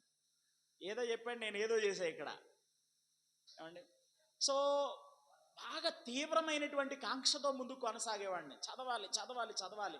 ఈవెన్ ఫస్ట్ అటెంప్ట్లోనే దేవుడు మంచి ర్యాంక్ ఇచ్చాడు, కానీ వచ్చినటువంటి ర్యాంక్కి అనుకున్నటువంటి కాలేజీలో అడ్మిషన్ రాలేదు. అందుకనే మా నాన్నగారు వద్దన్నారు, లాంగ్ టర్మ్ కోచింగ్ తీసుకో అన్నారు. ఆ లాంగ్ టర్మ్ కోచింగ్ తీసుకుందాం అనే ప్రయత్నంలో ఉన్నప్పుడే దేవుడు సేవ కొరకైనటువంటి పిలుపుని కన్ఫర్మ్ చేసిన తర్వాత ఇక అప్పుడు పరిచర్యలోనికి రావడం జరిగింది. అంతకుముందు అసలు ఇంట్రెస్టే లేదు. ఎంత డిసిప్లైన్డ్గా ఉంచేటటువంటి వాళ్ళంటే అస్సలు ఒప్పుకునేటటువంటి వాళ్ళు కాదు. మీకు అర్థం కావడానికి ఒక చిన్న ఉదాహరణ చెప్తాను. సండే సర్వీస్ జరుగుతూ ఉంది చర్చ్లో. 4 స్థలాల్లో ఆరాధన కార్యక్రమాలు నిర్వహించేటటువంటి వారు. అప్పట్లో సైకిళ్ళే కదండి, సైకిళ్ళతో అన్ని రకాలుగా పరిచర్య చేశారు ఆయన. కాలినడకన సైకిళ్ళు, దేవుడు అనుగ్రహించిన సామర్థ్యం కొలది, ఆ తర్వాత వెహికల్, ఇట్లా అన్ని రకాలుగా తిరిగి పరిచర్య చేశారు. ఉదయం 8 గంటలకు ప్రారంభం అయితే మళ్ళీ ఆదివారం రాత్రి 10 అయ్యేదన్నమాట అన్ని చోట్ల పరిచర్య ముగించేటటువంటి సమయం అయ్యేసరికి. సో ఒక రోజున మిట్ట మధ్యాహ్నం 1 గంట టైంలో మైలవరం నుంచి మా గ్రామానికి 15 కిలోమీటర్లు సైకిల్ మీద ఎర్రటి అగ్గిలో ప్రయాణం చేసుకుంటూ వచ్చాను. ప్రేయర్లో కూర్చోకుండా నేను బయట పిల్లలతో ఆడుకుంటా ఉన్నాను అనమాట. ఒంగు దూకుళ్ళు అంటారు చూడండి, అంటే ఒకడు ఒంగుంటే వాడి మీద నుండి దూకుతూ ఉంటారు అనమాట. సో అట్లా ఆ ఆట ఏదైతే ఉందో అది ఆడుతూ ఉన్నాను. సో నేను ఒంగున్నా, నా మీద నుండి దూకుతూ ఉన్నారనమాట. ఎప్పుడు వచ్చారో తెలియదు, ఒక జామ చెట్టు బరికి తీసుకొని ఒక్క దెబ్బ కొడితే ఈ చివరి నుండి ఈ చివరకు వాద్దేలిందండి. ఒక్క దెబ్బకి మందిరంలోకి వెళ్ళిపడ్డా.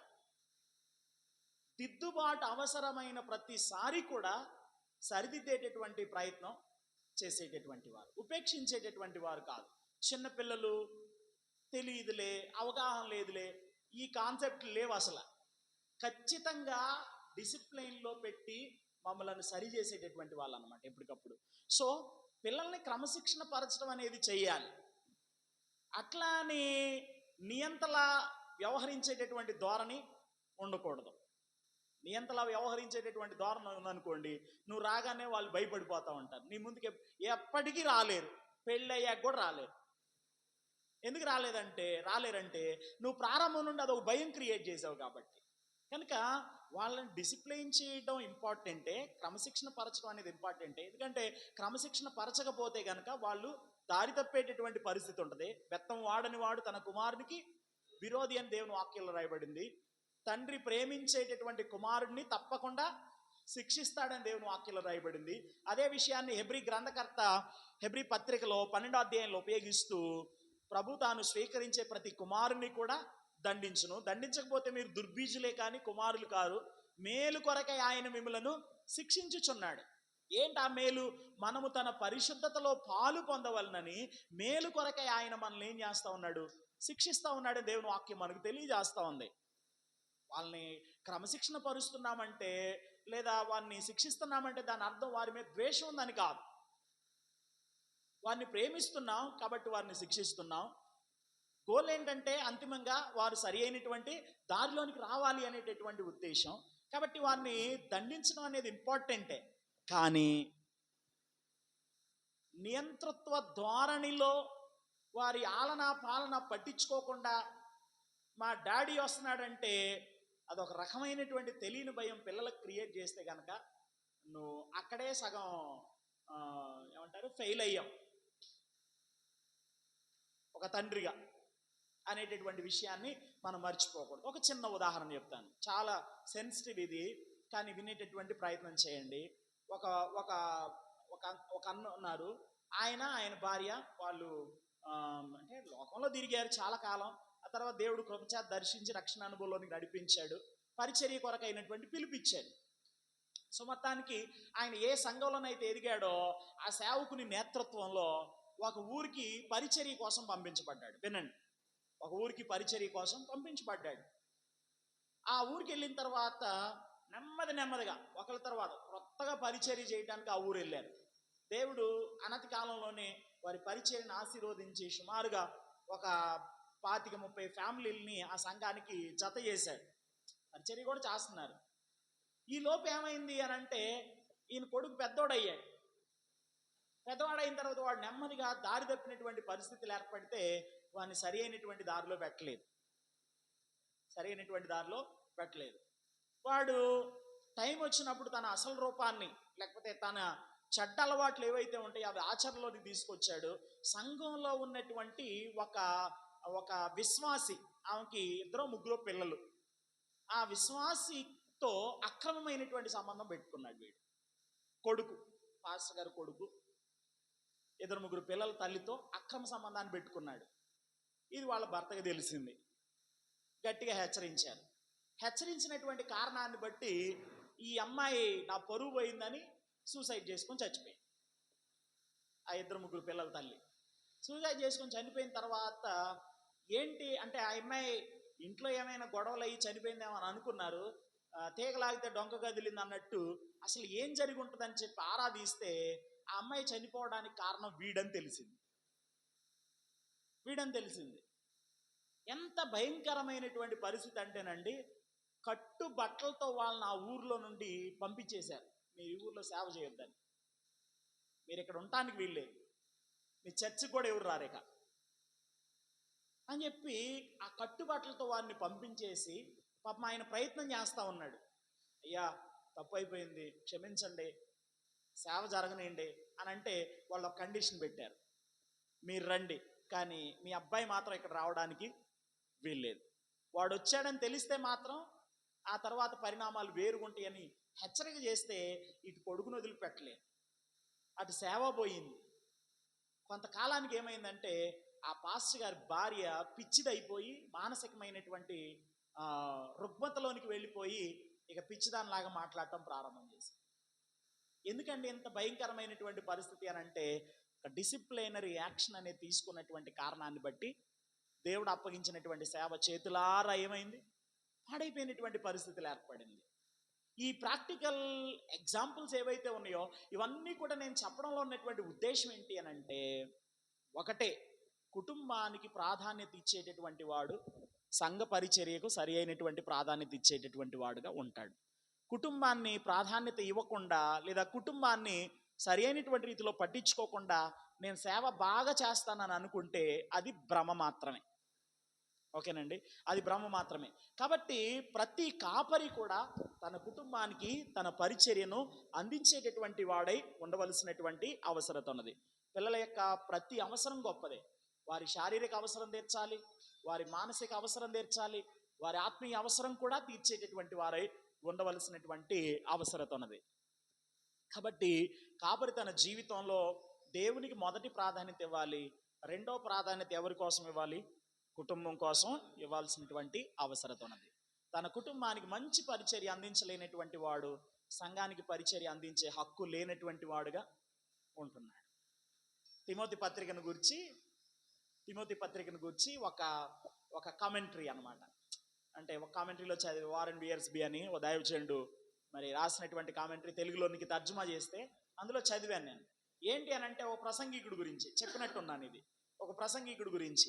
ఆయన వేదికను ఎన్నడూ విడిచిపెట్టకూడనంత మంచి ప్రసంగికుడు, కానీ వేదికను ఎన్నడూ ఎక్కకూడనంత హీన క్రైస్తవుడు అన్నాడు. వ్యత్యాసం మీకు అర్థమైందా? వేదికను ఎప్పుడూ విడిచిపెట్టకూడనంత మంచి ప్రసంగికుడు. అంటే ఏంటి? ఈయన ఎప్పుడు వేదిక మీదే ఉండాలి. ఈయన ప్రసంగం చేస్తే అద్భుతంగా ఉంటుంది, మైమరిచిపోతారు అందరూ కదండి.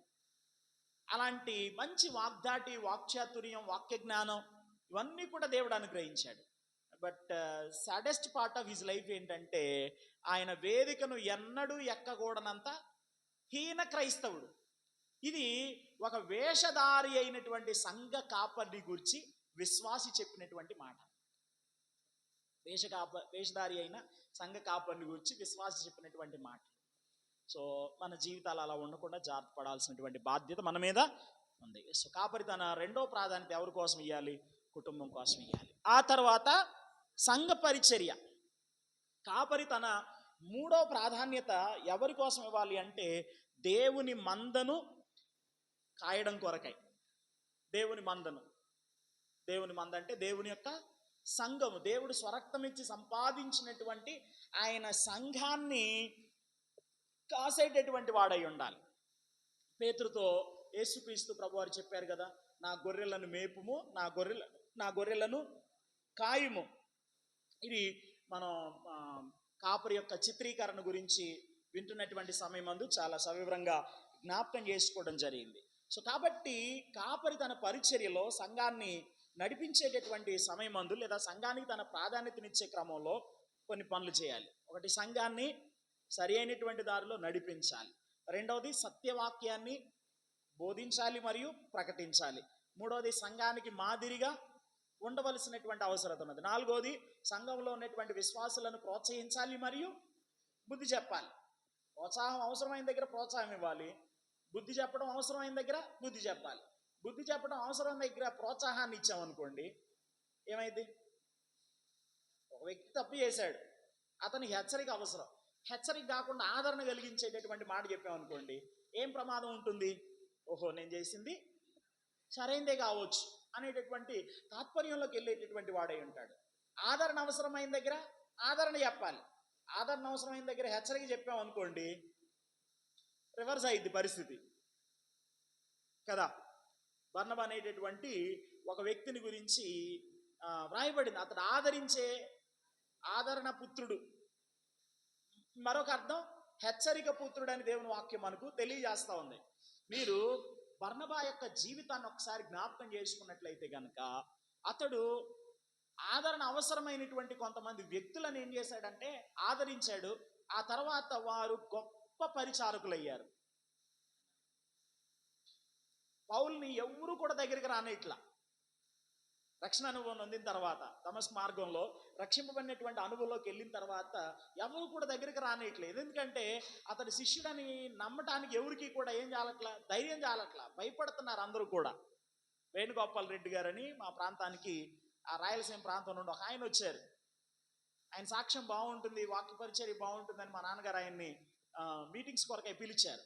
పిలిస్తే నేను 9th క్లాసులో ఉన్నప్పుడు 2001లో జరిగినటువంటి సంఘటన అన్నమాట ఇది. ఆయన మీటింగ్కి వచ్చిన తర్వాత ఆయన వాక్య పరిచర్య చేసే ముందు మా నాన్నగారు ఒక 2 మాటలు చెప్పారు ఆయన గురించి. ఏంటి అని అంటే, ఈయన మంచి సాక్ష్యం కలిగినటువంటి దైవజనుడు, క్రూరమైనటువంటి ఫ్యాక్షనిస్ట్, అద్భుతంగా మార్మన్స్ పొందాడు, మంచి వాక్య పరిచారకుడు అయ్యాడు అని చెప్పి ఆయన గురించి ఒక 2 మాటలు చెబుతూ ఆయన క్రూరత్వాన్ని గురించి ఒక 2 మాటలు చెప్పారండి. ఫ్యాక్షనిస్ట్గా చాలా మందిని ఆయన హత్య చేశాడు. ఫ్యాక్షనిస్ట్గా ఉన్నటువంటి సమయమందు చాలా మందిని ఆయన హత్య చేశాడు. అయితే ఎవరినైనా చంపిన తర్వాత సహజంగా వారు ఉపయోగించేటటువంటి ఆ మరణాయుధాలు ఏవైతే ఉంటాయో, కత్తులు, కటార్లు, వాటిని కడుక్కొని జాగ్రత్త చేసుకుంటారు లేదా పారేస్తారు. కానీ ఈ వ్యక్తి తాను ఏ ఆయుధాన్ని అయితే ఉపయోగించేవాడో కత్తిని, దాన్ని కడిగేవాడు కాదంట. షెల్ఫ్లు అట్లా పడేసేవాడు, దాచిపెట్టుకునేటటువంటి వాడు. ఎందుకు అట్లా చేసేవాడు అని అంటే, మళ్ళీ ఎవరినైనా చంపాలి అని అనిపించినప్పుడు, వాళ్ళకి ఎప్పుడు ఇయ్యేగా, వాళ్ళు ఎవరినైనా చంపాలి అని అనిపించినప్పుడు చేతికి ఎవరు అందకపోతే కనుక ఆ కత్తి తీసుకొని ఆ నీచు వాసన చూసి తృప్తి పడేటటువంటి వాడు. అంత క్రూరుణ్ణి దేవుడు దర్శించాడు అని చెప్పి ఆయన గురించి ఊరికే ఉపోద్ఘాతం 2 మాటలు చెప్పాడు. మీరు నమ్మని 3 రోజులు ఉన్నాడు, ఒక్కసారి కూడా ఆయన దగ్గరికి పోలా. నేను భయం. ఆ రెండు మాటలే గుర్తొస్తున్నాయి. ఏమో సూట్ కేసులు ఏమైనా తెచ్చుకొని ఉంటే వచ్చేటప్పుడు కదా, అది ఆ, బాల్యంలో ఆయన గూర్చి విన్నటువంటి కారణాన్ని బట్టి కలిగినటువంటి భయం. మరి సౌలు చాలా విషయాలు రాయబడ్డాయి ఆయన గురించి. ఇంటింటాజ్ వచ్చి సంఘాన్ని ఏం చేస్తున్నాడు, పాడు చేస్తా ఉన్నాడు. ప్రజల్ని చంపడమే తనకి జీవనాధారమైనట్టుగా ఉన్నాడని దేవుని వాక్యం తెలియజేస్తా ఉంది. సో ఇప్పుడు ఆల్ ఆఫ్ ఎ సడన్ నేను రక్షణ పొంది మారు మనసు పొందాను అని అంటే నమ్మటానికి ఎవరు రెడీగా లేరు. ఇక్కడ అందరు భయపడుతున్నారు. అలా భయపడుతున్నటువంటి సమయమందు బర్నబా అతన్ని దగ్గర తీసి అనే మాట చదువుతాం మనం. దగ్గర తీశాడంట.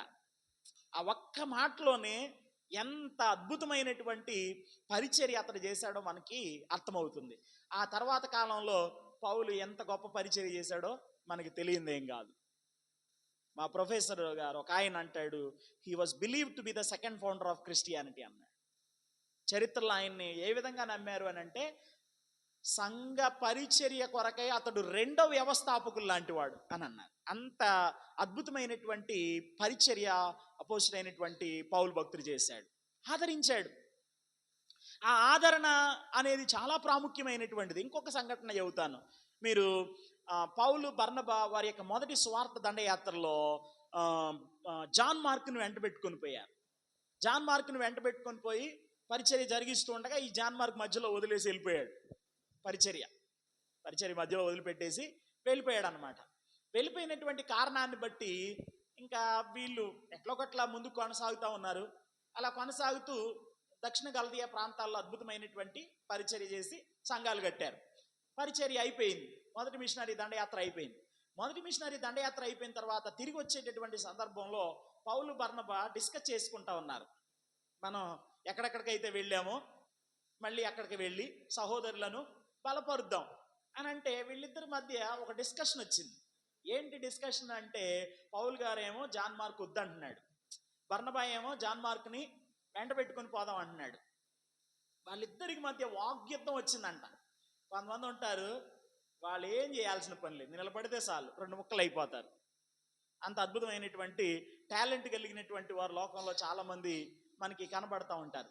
ఈ జాన్ మార్క్ పరిచర్య మధ్యలో వదిలిపెట్టేసి వెళ్ళిపోయాడు. ఉపచారం చేయటానికి వచ్చాడు, సేవలో తోడ్పాటుగా ఉండటం కొరకై వచ్చాడు. పరిచర్య మధ్యలో వదిలేసి వెళ్ళిపోయాడు అనేటటువంటి కోపమేమో పౌలు భక్తుల్లో ఉంది. బర్నబా ఏమో అతన్ని అలా వదిలేస్తే దేనికి పనికి రాకుండా పోతాడు అనేటటువంటిది బర్నబా యొక్క ఆలోచన అన్నమాట. వారిద్దరికి మధ్య వాగ్యుద్ధం వస్తే వారు ఒకరిని విడిచి ఒకడు వేరైపోయిరని దేవుని వాక్యంలో రాయబడింది. అయితే గొప్ప సంగతి ఏంటంటే, ఇక్కడ బర్నబా మళ్ళీ జాన్ మార్క్ని వెంట పెట్టుకొని పోయాడని దేవుని వాక్యంలో రాయబడింది. ఆ తర్వాత కాలంలో 3 మిషనరీ దండయాత్రలు అయిపోయిన తర్వాత అపోస్తుడైనటువంటి పౌలు గారు మొదటిసారి జైల్లోకి వెళ్ళాడు. ఓకే, ఆ తర్వాత మళ్ళీ బయటకు వచ్చాడు 2 సంవత్సరాల గృహ నిర్బంధం తర్వాత. ఆ తర్వాత కొంత పరిచర్య అందించి ఉంటాడు. బైబిల్లో మనకు అందుబాటులో లేదు. ఎందుకంటే అపోస్తుల కార్యం అనేది ఒక అబ్రప్ట్ ఎండింగ్ ఉంటుంది. అంటే పౌలు మొదటిసారి గృహ నిర్బంధంలో ఉండి ఆయన ఏ విధమైన పరిచర్య చేశాడు అంతవరకు మాత్రమే రాయబడింది. అక్కడ ఏం జరిగింది అనేది మనకు తెలియదు, అక్కడ వరకు మాత్రమే రాయబడింది. అయితే పౌలు రెండవసారి జైల్లోకి వెళ్ళిన తర్వాత ఇక రేపో మాపో ప్రాణాలు పోతాయి అన్నప్పుడు తిమోతికి తన చివరి ఉత్తరాన్ని రాశాడు. రాసి ఒక అద్భుతమైన మాట చెప్తాడు. లూకా మాత్రమే నా యుద్ధ ఉన్నాడు, మార్కును వెంట పెట్టుకొని రమ్ము, అతడు పరిచర్య నిమిత్తం నాకు ప్రయోజనకరమైనటువంటి వాడు అన్నాడు. ఏ పౌలు భక్తుడైతే, ఏ పౌలు గారైతే బర్నబా వద్దు అసలు రావడానికి వీలే లేదు అని ఈ బర్నబాను బట్టి జాన్ మార్క్ను బట్టి మన్నించండి, జాన్ మార్క్ను బట్టి బర్నబాని విడిచిపెట్టేసి వెళ్ళిపోయాడో, ఇప్పుడు అదే పౌలు గారు మార్క్ నా దగ్గరికి పంపించమని అడుగుతున్నాడు. నేను ఇలా అంటాను, ఒకవేళ బర్నబా పౌలు గారి మాటతో కలిపి జాన్ మార్క్ను వదిలేసి ఉంటే గనక అంత ప్రయోజనకరమైనటువంటి స్థితిలోనికి జాన్ మార్క్ వచ్చి ఉండేటటువంటి వాడు కాదేమో. సో ఆదరణ అవసరమైన దగ్గర ఆదరణ ఇవ్వాలి, హెచ్చరిక అవసరమైన దగ్గర హెచ్చరిక ఇవ్వాలి. తప్పు చేశారు, హెచ్చరించండి. బాధలో ఉన్నారు, ఆదరించండి. బాధలో ఉన్నప్పుడు హెచ్చరించి, తప్పు చేసినప్పుడు హెచ్చరిస్తే వాళ్ళు కృంగిపోయేటటువంటి పరిస్థితి ఉంటుంది.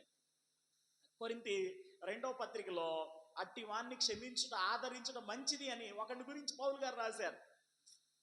అతనికి మీ వలన ఇప్పటి వరకు కలిగిన శిక్షయే చాలు, మీరు క్షమించి ఆదరించండి.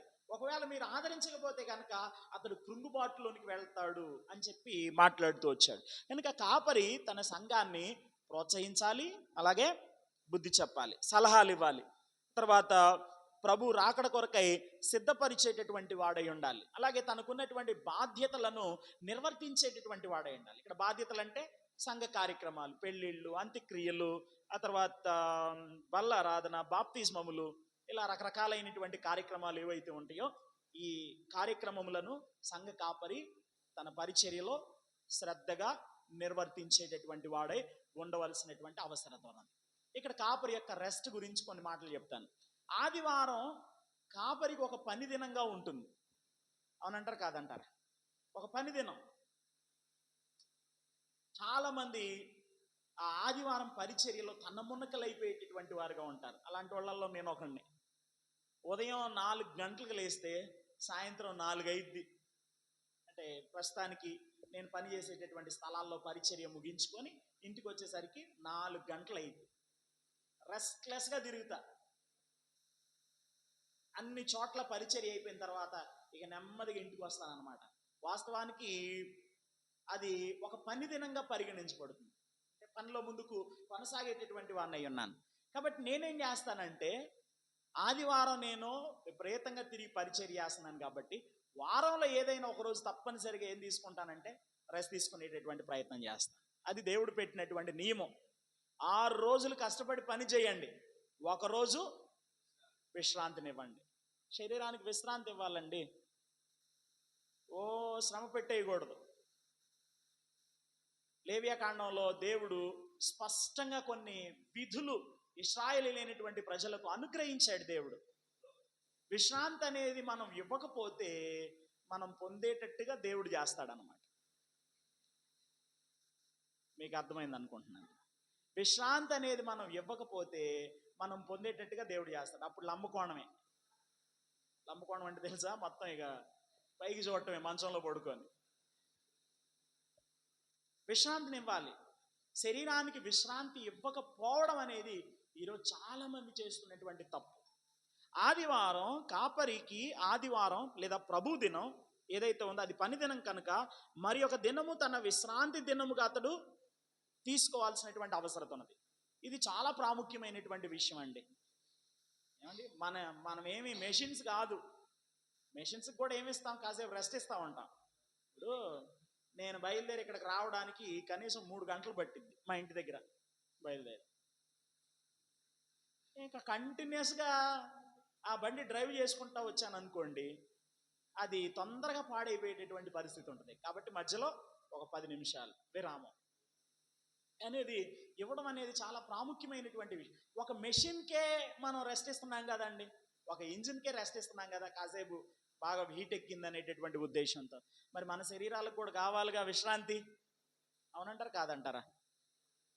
విశ్రాంతి సంవత్సరములను ఆచరించని కారణాన్ని బట్టి 70 సంవత్సరాలు బబులోను చెరలోనికి పంపించాడు దేవుడు యూదులైనటువంటి వారిని. వారు అక్కడ ఉన్న కాలము భూమి తన విశ్రాంతిని అనుభవించును అని అన్నాడు. కక్కుర్తి చాలా మంది. 6 రోజులు కష్టపడి పని చేస్తారు, ఆ 7వ రోజు కూడా కక్కుర్తి పడేటటువంటి వారుగా ఉంటారు. ప్రత్యేకంగా పల్లెటూళ్ళలో ఉండేటటువంటి వాళ్ళు రెస్ట్ అనేది తీసుకోరు. శరీరాన్ని కష్టపెట్టి పని చేయించేటటువంటి వారుగా ఉంటారు. ఏదో ఒక రోజు ఇది మూలన పడిద్ది, అప్పుడు చాలా ఇబ్బందికరమైనటువంటి పరిస్థితులు ఎదురవుతాయి. చెప్తా ఉంటాం. కొంతమంది ఏమంటా ఉంటారంటే చర్చిలో నేను చెప్తా, మీరు ఆదివారం ప్రభు దినాన దేవుని సన్నిధిలో ఉంటున్నారు కాబట్టి ఇక ఆ రోజు వేరే ఏం పనులు పెట్టుకోమాకండి, రెస్ట్ తీసుకోండి. శరీరానికి అవసరమైనంత రెస్ట్ తీసుకోండి, కష్టపడి పని చేయండి. 6 రోజులు మీరు ఎంత చేయగలిగితే అంత కష్టపడి మీ కుటుంబ క్షేమం కొరకై మీరు పని చేయండి. ఆదివారాన ప్రభు దినం కారణాన్ని బట్టి దేవుని సన్నిధిలోనికి వస్తున్నారు కనుక ఆ రోజు రెస్ట్ తీసుకోండి. ఆరాధన సహవాసం అయిపోయిన తర్వాత ఇంటికి వెళ్ళి గట్టిగా తిని ఉంటుంది కదండి ఆదివారం, ఏదైతే అది, మీరు ఏం తింటే అది, ఓకేనా? రోజు తినేదానికంటే ఎక్కువ తినండి. ఎందుకంటే పనిరందిలో తినరుగా. పనిరందిలో తింటారండి? పల్లెటూళ్ళలో తినరు. ఆ పొలాల కాడ కూర్చొని టక రెండు ముద్దలు తినేసి మరీ, అంటే నేను పల్లెటూరు కాబట్టి కొన్ని పల్లెటూరు ఉదాహరణలు చెబుతాను, ఓకేనా? సో ఆ పత్తి తీసేటప్పుడు ప్రత్యేకంగా కేజీల పత్తి అంటారు చూడండి, కేజీల లెక్కన పత్తి తీస్తూ ఉంటారు. కేజీల లెక్కన మిరపకాయలు తీస్తుంటారు చూడండి. అసలు భోజనం కూడా తినరు. కొంతమందికి ఎలా ఉండదంటే అప్పుడు అప్పుడు దేవుడు ఇంకొక 2 చేతులు ఇచ్చుంటే బాగుండు, ఎందుకంటే ఆ 2 చేతులతో తినొచ్చు, ఇంకో 2 చేతులతో కొయ్యొచ్చు అనేటటువంటి ఆలోచన. సగటున అంత కష్టపడి పని చేస్తున్నప్పుడు ఒక్కరోజు శరీరానికి విశ్రాంతినివ్వడం అనేది చాలా ప్రాముఖ్యమైనటువంటి అంశం. కష్టపెట్టేస్తూ ఉంటారు. మా నాన్నగారు అప్పుడప్పుడు చెప్తూ ఉండేవాళ్ళు, ఆదివారం పనికి వెళ్ళేవాడు, సోమవారం ఇంటికాడు ఉండేవాడు, ఎప్పుడు దరిద్రుడే అంట. రెస్ట్ ఇవ్వాలి, శరీరానికి విశ్రాంతి అనేది చాలా అవసరం. ఎంత కష్టపెట్టి పని చేస్తారు చెప్తా ఉంటాను. ఇదిగో మీరు ఇలా కష్టపడుతున్నారు, మీ కష్టార్జితాన్ని మీరు అనుభవించాలి. దాన్ని మీరు అనుభవించాలంటే మీ శరీరానికి విశ్రాంతినివ్వాలి. మీ శరీరానికి విశ్రాంతినివ్వండి, ఫ్యామిలీతో గడపండి. అంటే పనుల రందులో పిల్లలు స్కూల్కి వెళ్తారు, నువ్వు పనికి వెళ్తావు, వాళ్ళు సాయంత్రం స్కూల్ నుండి వస్తారు, హోంవర్క్లను చేసుకుంటారు, నువ్వేమో పని నుండి వస్తావు, అలసిపోయి ఉంటావు, రెస్ట్ తీసుకుంటారు. ఇక మీరు మాట్లాడుకునేది ఎప్పుడు? కాబట్టి ఫ్యామిలీతో కొంత సమయం గడపండి అని నేను వాక్యం చెప్పి అలా వెళ్ళిపోతానా, ఈయనకేం తెలుసు మన బాధలు అని అంటాను. ఉంటారు కొంతమంది, ఈయనకేం తెలుసు మన బాధలు. అవును, మరి మీకే తెలుసు మీ బాధలు, మాకు తెలియవు. వెనక మాట్లాడుతూ ఉంటారు కొంతమంది, బ్యాక్ బైటింగ్ అంటారు చూడండి. వెనక మాట్లాడేటటువంటి, నేనున్నప్పుడు మళ్ళీ మాట్లాడరు, అసలు నోరు తెరవటానికి కూడా ధైర్యం చాలు. సైలెంట్గా వింటారా? కొంతమంది లోపలే ఇంకా ఉడికిపోతూ ఉంటారన్నమాట వాక్యం చెప్పేటప్పుడు. ఇంకా అయిపోయిన తర్వాత మన బాధలు ఇంకేమైనా తెలుసా, మన కష్టాలు ఏమైనా కడ తీరుస్తాడా అంటే, వాళ్ళు ఆ రోజు కూడా కేవలం ఒక 3 గంటల సమయం దేవుని సన్నిధిలో గడిపి ఆ తర్వాత పనికి వెళ్ళి ఆ తర్వాత ఒక 4 రోజులు మంచంలో పడిపోతారనమాట. రెస్ట్ ఇవ్వాలి. కాపరులైనటువంటి వారు కూడా పరిచర్య చేసేటటువంటి క్రమంలో రెస్ట్ తప్పనిసరిగా ఇవ్వాల్సిందే. కొంతమంది అంటూ ఉంటారు, అది గొప్ప అనుకుంటారు ఏమో, నేను ఒక్క రోజు కూడా ఖాళీగా ఉండనండి. ఓహో, ఒకసారి ఉండాలండి ఒక్కరోజు ఖాళీగా. రెస్ట్ తీసుకోండి, దేవుడు మీ మీద ఉంచిన భారం గొప్పదే, ఐ యాక్సెప్ట్ ఇట్. మరి దేవుడు అంగీకరించడు కదా అలా చేస్తే. సో రెస్ట్ అనేది చాలా ప్రాముఖ్యమైనటువంటి విషయం. ఎవరు ఏమనుకున్నా, నన్ను ఇంట్లో వాళ్ళు వీడు సోమరిపోతాడు అనుకున్నా సరే మంచం మీద నుండి లేకను అసలు, అంతే. ఒక్కరోజు కంపల్సరీగా రెస్ట్ తీసుకుంటా. ఎందుకంటే నేను తిరిగి పరిచర్య చేసేటటువంటి విధానం అంత తీవ్రంగా ఉంటుంది కాబట్టి. బయటికి వెళ్ళి మాట్లాడుకోండి ఫోను. ఆ ఒక్కరోజు రెస్ట్ తీసుకోకపోతే నేను మిగిలిన రోజులు కదలలేను. కనుక ఏమన్నా అనుకోని వినపడుతూనే ఉంటాయి అప్పుడప్పుడు. పద్దాకలు పడుకోపోతే కాసేపు బయటికి రావచ్చుగా అంటుంటారు. వింటా ఉంటా, నవ్వుకుంటా ఉంటాను అన్నమాట. నా బాధ నాకు తెలుసు కాబట్టి శరీరానికి విశ్రాంతినివ్వడం అనేది చాలా ప్రాముఖ్యం. దాన్ని అలవరుచుకోండి. ఎందుకంటే మీరు 6 రోజులు పరిచర్య చేయడానికి ఒక్కరోజు విశ్రాంతి మీ బ్యాటరీ ఫుల్ అయ్యేటట్టు చేసిద్ది అన్నమాట. ఓకేనండి. సో రెస్ట్ తీసుకోవడం అనేది చాలా ప్రాముఖ్యం. తర్వాత అన్ని పరిచర్యలు నేనే చేయాలనుకోకూడదు కాపరి. అర్థమైందండి? 1 మ్యాన్ షో ఉంటుంది కొన్ని స్థలాల్లో. అన్నీ నేనే చేయాలి, అడ్మినిస్ట్రేషన్ నేనే చేయాలి, బోధ నేనే చేయాలి, ఇంకేంటి పంచిపెట్టడం నేనే చేయాలి, ఇంకేంటి ఉపకారములు చేయటం, అమ్మో ఇది మాత్రం నేను చేయకూడదు, విశ్వాసులు చేయాలి ఇది అనేటటువంటి ఉద్దేశంతో అన్ని పనులు తమ మీద వేసుకునేటటువంటి వారుగా ఉంటారు. అయితే కాపరి అన్ని పనులు చేయడానికి ప్రయత్నం చేయకూడదు, కానీ సంఘములో పరిచర్య చేయడం కొరకై ఇతరులను సిద్ధపరిచి అవసరమైతే వాళ్ళకి ట్రైనింగ్ ఇచ్చేటటువంటి వారై ఉండాలి. వాళ్ళకి అవసరమైన కొద్దీ ఆ పరిచర్య చేయడం కొరకై వాళ్ళకి తర్ఫీదుని ఇవ్వగలిగితే కనుక సంఘ కార్యక్రమాలు అనేవి చాలా సజావుగా అద్భుతంగా సాగిపోయేటటువంటి పరిస్థితులు ఉంటాయి. కాబట్టి సంఘ కాపరి తన మూడవ ప్రాధాన్యత దేని కొరకు ఇవ్వాలి అని అంటే సంఘ పరిచర్య కొరకు ఇవ్వాల్సినటువంటి అవసరత ఉన్నది. ప్రజల యొక్క ఆత్మీయ అవసరాలు తీర్చాలి అని అంటే దేవుని సన్నిధిలో మనం తప్పనిసరిగా పెరగొట్టబడాలి. వారి వ్యక్తిగత ఆధ్యాత్మిక జీవితంలో ఉన్నటువంటి ప్రతి అవసరం మనం తీర్చినట్లు దేవుని సన్నిధిలో మనల్ని మనం సమర్పించుకునేటటువంటి వారమై ఉండాలనేది వాక్యం మనకు తెలియజేస్తున్నటువంటి సారాంశమై ఉంటున్నది. మేము వాక్య పరిచర్య చేయుట యందును బోధించుట యందును ఎడతెగకై ఉంటాం అన్నారు అపోస్తులు. ఎవరితో? సంఘంతో. సమస్య ఏంటి? భోజనం కాడ గొడవ వచ్చింది. ఏమండి, అసలు నేను చాలా పెద్ద పెద్ద మీటింగ్లు నడిపిస్తూ ఉంటా, కానీ ఒక్కరోజే భయం వేసింది నాకు. ఆ లాస్ట్ రోజు ఉంటుంది చూడండి, అది కూడా ఆ భోజనాలు వడ్డించేటటువంటి సమయం ఉంటుంది చూడండి, ఆ ఒక్కటి మినహాయించి దేనికి భయపడను. కారణం ఏంటంటే భోజనాల దగ్గర అపవాది చాలా సమస్యలు సృష్టించేటటువంటి వాడై ఉంటాడు. ఇటువైపు ఎలా ఉంటుందో నాకు తెలియదు, కానీ మా వైపు మాత్రం అస్సలు మామూలు తగాదాలు కాదు. ఆ లాస్ట్ రోజు అసలు నిద్రే ఉండదు నాకు. అందరు నిద్రపోతారు మంచిగా, ఖచ్చితంగా టైం పాటిస్తా. 10:30కి మీటింగ్ అయిపోయిద్దా, అయిపోయిన తర్వాత ఇంకా ఎవరి దారిన వాళ్ళు వెళ్ళిపోతారు. కొంతమంది పరిచర్య చేయడానికి ఉంటారు. ఆ రాత్రంతా మెలుగుకుంటా, ఆ తెల్లవారి మళ్ళీ భోజన కార్యక్రమం అయిపోయేదాకా నిద్ర వస్తూ ఉంటుంది. అయినా సరే వెలుగుగానే ఉంటా. కారణం ఏంటంటే జాగ్రత్తగా జరగాలి. దేవుని మహాకృపను బట్టి ఇంతవరకు పెద్ద తగులు ఎప్పుడు కాల. ఒకళ్ళిద్దరు అలగటం తప్పించి ఇక అలిగే వాళ్ళు ఎప్పుడు ఉంటారనుకోండి, అది వేరే సంగతి. కానీ భోజనాల దగ్గర అపవాది చాలా కీడు కలిగిస్తాడండి. సంఘం విస్తరించి అభివృద్ధి చెందుతుంది కదా. పేతురు ఒక ప్రసంగం చేశాడు, 3,000 మంది సంఘంలో చేర్చబడ్డారు. రెండో ప్రసంగం చేశాడు, 5,000 మంది ఇంచుమించు పురుషుల సంఖ్య సంఘంలో చేర్చబడ్డారు. ఇక ఆ తర్వాత నెంబర్ లేదు అపోస్తుల కార్యాలు. బహుజనులు సంఘంలో చేర్చబడుచుండిరి అనేటటువంటి మాటే మనం చదువుతాం. చర్చిలోకి అనేక మంది యాడ్ అవుతూ ఉన్నారు. సంఘం అనేది విస్తరిస్తూ ఉంది. సంఘం ఎప్పుడైతే విస్తరిస్తుందో ఒకళ్ళొక సమస్య లేవనెత్తారు. మాలోని విధవరాండ్రను చిన్న చూపు చూస్తున్నారు, మాకు సరిగ్గా పంచిపెట్టట్లేదు. ఆ పంచిపెట్టేవాడికి శుద్ధ మనసు ఉండాలని వాక్యంలో రాయబడింది కదండి.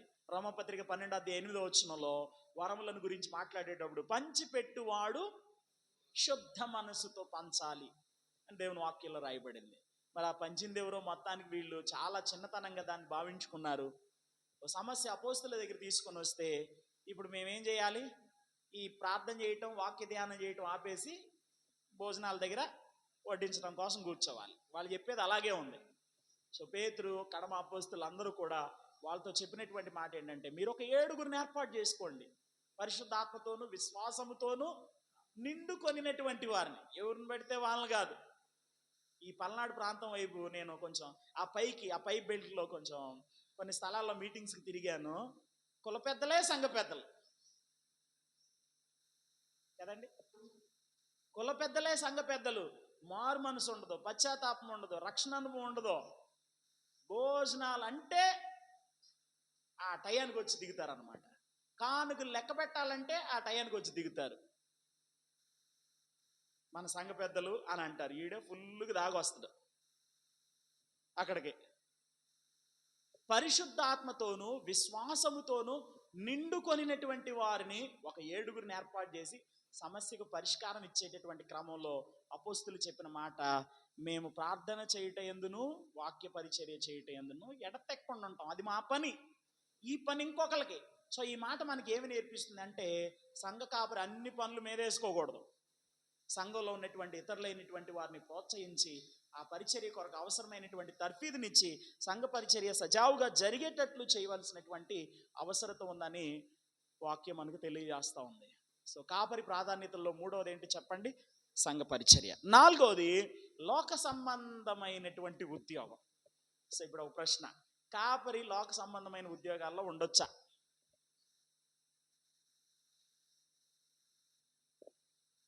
కాపరి లోక సంబంధమైనటువంటి ఉద్యోగాల్లో ఉండవచ్చా? ఒకసారి 101వ పేజీలో మధ్యలో ఒక లైన్ ఉంది చూడండి, సంఘము కాపరిని సంపూర్ణముగా ఆర్థికముగా బలపరుచుట అనే ప్రశ్న సంఘ పరిచర్య పరిపాలన విద్య అను పుస్తకములో తెలియచేయబడును. ఏ పుస్తకం ఇది? 7వ పుస్తకం అన్నమాట. ఓకేనండి. అక్కడికి వచ్చిన తర్వాత అక్కడ మనం సవివరంగా అనేకమైనటువంటి విషయాలు తెలుసుకుంటాం. అయితే ఫర్ టైం బీయింగ్ కొన్ని విషయాలు జ్ఞాపకం చేసుకుందాం. ఇక్కడ ఏంటి అని అంటే, కాపరిని సంఘం పోషించాలి, అది దేవుడు పెట్టినటువంటి నియమం. ఓకేనండి. కాపరిని సంఘం పోషించాలి తప్పనిసరిగా. లేఖనం స్పష్టంగా బోధిస్తుంది. బాగుగా పాలన చేయు పెద్దలను, విశేషముగా వాక్యమందు ప్రయాసపడిన వారిని రెట్టింపు సన్మానమునకు పాత్రులనుగా ఎంచవలెను. అంటే 2 దండలేసి ఒక శాల్వ గప్పమని కాదు. సన్మానం అంటే చాలా మంది అది అనుకుంటారు. తర్వాత కొరింథీ మొదటి పత్రిక 9వ అధ్యాయం 13 నుండి 14 వచనాల్లో వ్రాయబడినటువంటి మాట ఏంటంటే, స్వార్థ పరిచర్య చేయువాడు స్వార్థము ద్వారా తన జీవనమును కొనసాగించవలను, లేదా స్వార్థ ద్వారా జీవించాలని దేవుని వాక్యం మనకు తెలియజేస్తూ ఉంది. సో కాపరిని తప్పనిసరిగా సంఘం ఏం చేయాలి? పోషించాలి. కాపరి తన యొక్క ఆధిక్యతలను, ఆపర్చునిటీస్ని, అవకాశాలన్నింటినీ కూడా వదిలిపెట్టేసి సంఘ పరిచర్య ధ్యేయంగా ముందు కొనసాగేటటువంటి క్రమంలో చర్చ్ డెఫినెట్గా సంఘంలో ఉన్నటువంటి కాపరిని పోషించవలసినటువంటి బాధ్యత కలిగినటువంటి వారై ఉన్నారు. బాధ్యత రహితంగా వ్యవహరించేటటువంటి వారుగా ఉండకూడదు. అది వాక్యం మనకు తెలియజేస్తున్నటువంటి సారాంశం. మరి అలాంటప్పుడు ఒక కాపరి లోక సంబంధమైనటువంటి ఉద్యోగం చేయొచ్చా? చేయకూడదా? కాపరులు ఒకసారి చేయొద్దురా, ఇంతేనా? ఓకే, చెప్పండి. కాపరులు లోక సంబంధమైనటువంటి ఉద్యోగం చేయొచ్చా? సంఘం పోషిస్తే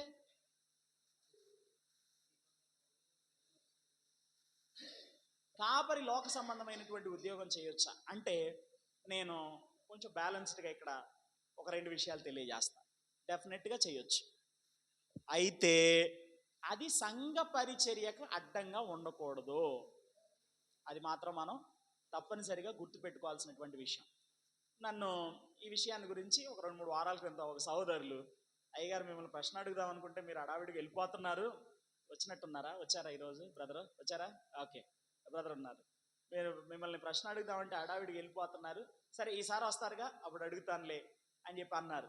అంటే ఇంటెన్షన్ ఏంటంటే, ఆ బ్రదర్ యొక్క ఇంటెన్షన్ ఏంటంటే, దేవునికి సిరికి దాసుడి కాలేడని యేసుక్రీస్తు ప్రభు వారు చెప్పారు కదా, మరి అప్పుడు రెండింటిని ఏ విధంగా బ్యాలెన్స్ చేయగలరు? అంతేకన్నా, అదేగా మీరు అడగదలసినటువంటి ప్రశ్న. అదేనా? ఇంకేమన్నా ఉందా? దాసులుగా ఉండలేరు కాబట్టి ఇప్పుడు సంఘ పరిచర్య చేసేటప్పుడు దేవునికి దాసుడు, లోక ఉద్యోగం చేసేటప్పుడు ఎవరికి దాసుడు అనేదా ప్రశ్న? లేకపోతే 2 బాధ్యతలు నిర్వర్తించలేరనే? ఎలా?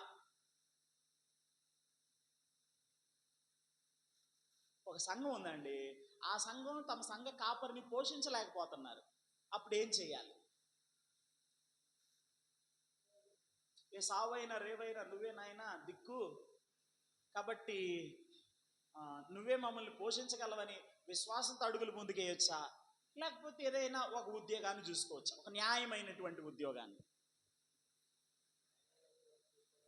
తప్పేం లేదు. ఇప్పుడు మీకు అర్థం కావడానికి ఇలా చెప్తాను. ఒక సంఘ కాపరి అంటే తమ సంఘం సరి అయినటువంటి విధానంలో తనని పోషించలేనప్పుడు ఎక్కడ సేవకుల మీటింగ్ కనపడుతుందా అని సత్యబోధ అసత్యబోధ ఇది తర్వాత సంగతి. అక్కడికి వెళ్తే ఒక పూట భోజనం దొరికిద్ది, ఒక 200 రూపాయల కానుక దొరికిద్ది, మన అవసరాలు తీర్చబడతాయి, కుటుంబం అలా వెళ్ళిపోయిద్ది అనేటటువంటిది మంచి పద్ధత? లేదా ఒక న్యాయ సంబంధమైనటువంటి ఉద్యోగాన్ని కలిగి ఏదో ఒకటి పని చేసుకుంటూ పరిచర్యలో ముందుకు కొనసాగడం న్యాయమైన పద్ధత? ఏది న్యాయం? తప్పో రైటో? అమెరికా వాళ్ళు వస్తున్నారంట, వెళ్ళినటువంటి వాళ్ళకి ఒక 300-500 కానుకిస్తారంట.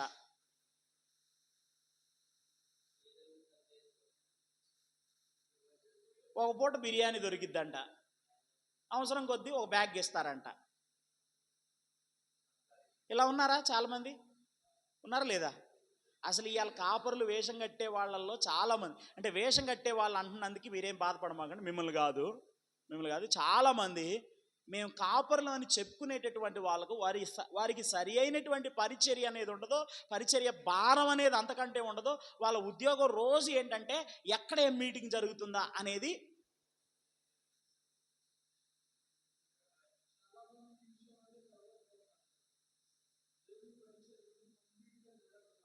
అదే నేను అనేది. ఇక్కడ మనకి చెప్పబడుతున్నటువంటి విషయం ఏంటయ్యా అంటే, పౌలు భక్తుడు కానీ ఇంకా ఇతర సేవకులైనటువంటి వారు కానీ, మీలో ఎవ్వరికి మేము ఇబ్బంది కలిగించకుండా ఉండడం కోసం మా స్వహస్తాలతో మేము కష్టపడి పని చేసుకున్నాం. అట్లా అని ఆ పనిలో పడి ఈ పరిచర్యను మేము ఏం చేయలేదు, నిర్లక్ష్యం చేయలేదు. మీరు పాయింట్ని గమనించండి. ఇక్కడ సంఘ పరిచర్య విధానానికి అడ్డంగా ఉండేది ఏదైనా సరే అది మన జీవితాల్లో ఉండొద్దు. ఓకే, నీవు ఒకవైపున నీ కుటుంబ పోషణ కొరకు ఏదైనా ఒక చిన్న పని చేసుకుంటూ బ్యాలెన్స్డ్గా సంఘ పరిచర్యకు నష్టం కలగకుండా, దేవుడు నిన్ను ఏ పిలుపు కోసం అయితే లేదా ఏ పరిచర్య కోసం అయితే పిలిచాడో ఆ పిలుపుకు సంపూర్ణంగా న్యాయం జరిగించే ఆలోచన కోణంలోనే మిగతా నిర్ణయాలు తీసుకోవాల్సినటువంటి అవసరం ఉంటుంది. నువ్వు చేసేటటువంటి పని నువ్వు ఉన్నటువంటి పరిచర్యకు అడ్డం కలిగించేటటువంటిదిగా ఉంటే మాత్రం అది చాలా ఇబ్బందికరమైనటువంటి అంశం. ఎందుకంటే నువ్వు అది వేసే క్రమంలో అసలైన దాన్ని విడిచిపెడుతున్నావు. మరియతో యేసుక్రీస్తు ప్రభువారు మాట్లాడుతూ అవసరమైంది, ఉత్తమమైంది, ఎన్నటికీ తీసివేయబడింది, కోరుకుంది అని చెప్తూ వచ్చాడు. ఒక్క నిమిషం ముగిస్తాను, అడుగుతాను, మీ దగ్గరికి వస్తాను. చెప్పాడు, విస్తారమైన పనులు పెట్టుకొని అవసరమైంది ఏదైతే ఉందో దాన్ని వదిలేసింది. ఎవరు? మార్తా, సిస్టర్ మార్తా గారు వదిలేసింది. అవసరమైనటువంటి దాన్ని వదిలేసింది. సంఘ పరిచర్య ఒక బాధ్యతగా దేవుడిని భుజాల మీద పెట్టినప్పుడు నువ్వు ఒక పని పెట్టుకొని దీనికి న్యాయం చేయకుండా, దీన్ని అసలు పట్టించుకోకుండా, ఇంకా నా కడుపే నాకు దేవుడు అన్నట్టుగా ఆలోచన చేసి ఆ లోక సంబంధమైనటువంటి ఉద్యోగాన్ని నిర్వర్తించేటటువంటి క్రమంలో దీనికి న్యాయం చేయలేనటువంటి పరిస్థితులు ఉంటే కనుక దాన్ని వదిలి ఇదే కరెక్ట్గా చేయటం అనేది చాలా ప్రాముఖ్యమైనటువంటి విషయం. అది దీనికి అడ్డంగా ఉండకూడదు అన్న. చెప్పండి.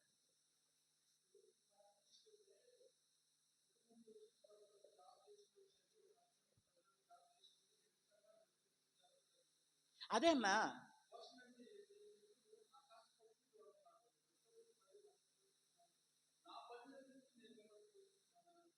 అవును.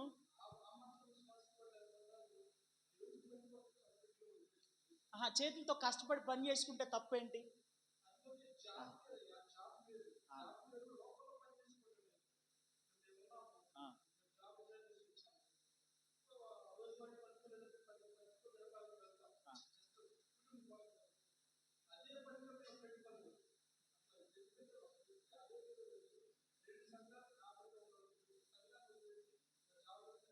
అదే నేను అనేది ఏంటంటే, దీనికి అన్యాయం జరగనంత వరకు కష్టపడి ఏ పని చేసుకున్నా తప్పలేదు. ఇక్కడ ఒక మాట చెబుతానండి, మీరు కష్టపడి ఏ పని చేసినా అది న్యాయమే.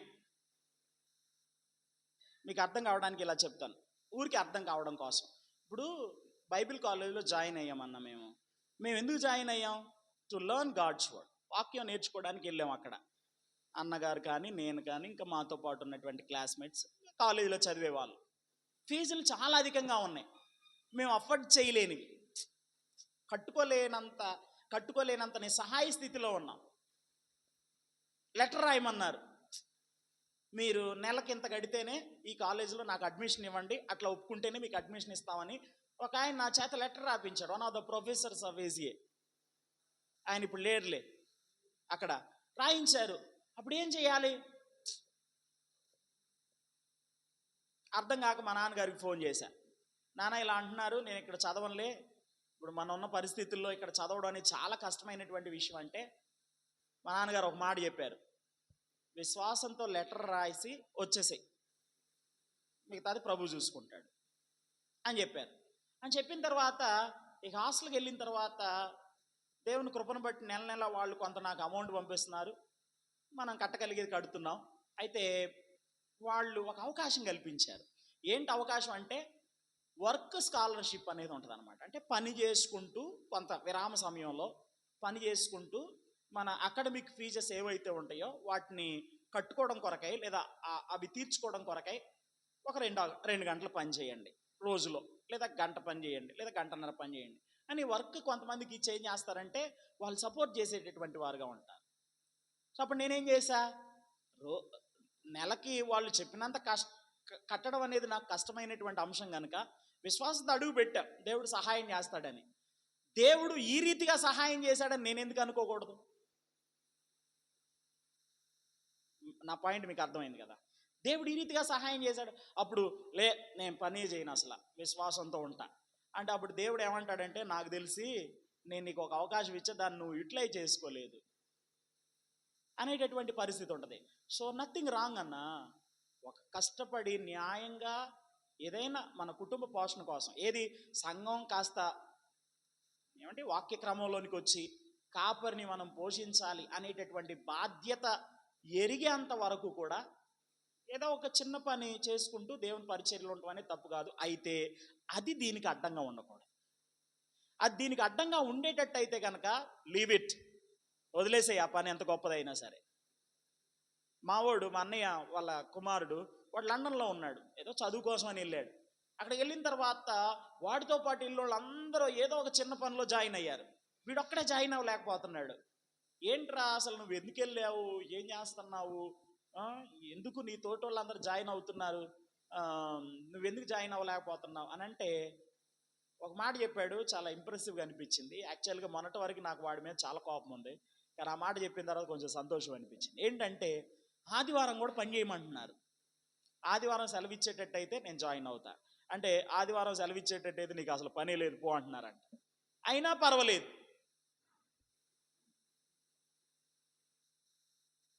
ఆదివారం ప్రభు దినం, దేవుని సన్నిధిలో గడపాలి, రెస్ట్ తీసుకోవాలి. అది మాకు చిన్నప్పటి నుండి నేర్పించినటువంటి క్రమం.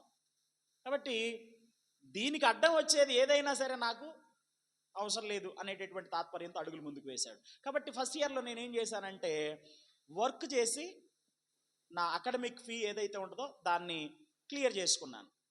బాగా చదువుకున్న తర్వాత మళ్ళీ ప్రార్థన చేసుకున్నాను. చిత్రమైన సంగతి ఏంటంటే ఫస్ట్ ఇయర్లో ఉన్నప్పుడు 25,000 ఫీజు కాలేజీలో చదువుకునేటప్పుడు, సెకండ్ ఇయర్లో వచ్చిన తర్వాత అమాంతం 42,000 చేశారు. సరే బాగా పెంచేసి 18,000 రూపాయలు ఫీజు దగ్గర పెంచడం జరిగింది. ఇంకా ఏం చేయాలో అర్థం కావట్లేదు. నాన్న ఇలా జరిగింది అంటే మా నాన్నగారు ఒకటే మాట, ఏం కాదులే నాన్న, ప్రభు సహాయం చేస్తాడు, వెళ్ళు అని. నేను అసలు సెలవులకు వచ్చినప్పుడు బాధపడేవాడిని, నేను వెళ్ళనులే నాన్న, మీరు చాలా ఇబ్బంది పడుతున్నారు నన్ను గురించి అని అంటే, నువ్వు వెళ్ళు నాన్న, నువ్వు వాక్యం నేర్చుకోవాలి అని పంపించేటటువంటి వాడు. అయితే దేవుని మహాకృపను బట్టి సెకండ్ ఇయర్లోకి వచ్చిన తర్వాత వర్క్ స్కాలర్షిప్ కాస్త మెరిట్ స్కాలర్షిప్ అయింది. ఇక పని చేసే పని లేదు, కాలేజీ వాళ్ళే చదివించారు నన్ను. మరి పెరిగిన ఫీజు 25,000 పైన ఉంది కదా, ఆ పెరిగిన ఫీజు సంగతి ఏంటి అంటే ప్రార్థన చేసుకుంటా ఉంటే దేవుడు ఒక మార్గాన్ని ఏర్పాటు చేశారు. ఒక ఆంటీ గారు వచ్చారు యుఎస్ నుండి. ఆవిడ మమ్మల్ని చుట్టుపక్కల ప్రాంతాల్లో తెలుగు మాట్లాడతారు, తమిళనాడులో చదువుకున్నాం, తెలుగు మాట్లాడుతూ ఉంటారు. ఆ తెలుగు ప్రజలు ఉన్న ప్రాంతాల్లో మమ్మల్ని ట్రాన్స్లేషన్ కోసం చిన్న చిన్న పరిచర్యలు, ఏదో పెద్దగా వాక్యం ఏం చెప్పేది కాదు, చిన్నపిల్లలకి స్టోరీలు చెప్పేది, వాటిని మేము తెలుగులోని తర్జుమా చేసి చెప్పేవాళ్ళం. అట్లా ఒక 4 వారాలు ఉండి ఆమె పని చూసుకొని వెళ్ళిపోయింది. వెళ్తా ఆమె మాకున్నటువంటి ఫీజు అంతా క్లియర్ చేసేసి వెళ్ళిపోయింది. విశ్వాసంతో ఉండొద్దంటలా, ఉండండి, కానీ దేవుడు అనుగ్రహించిన అవకాశాన్ని కూడా ఉపయోగించుకోండి.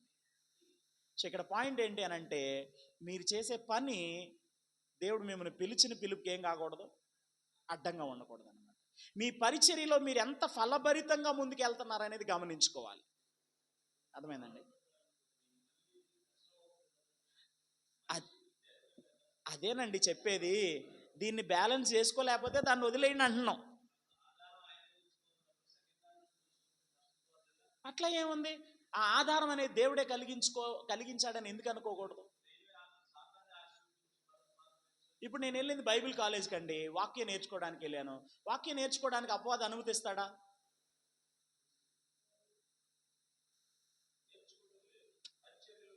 అట్లా కాదు.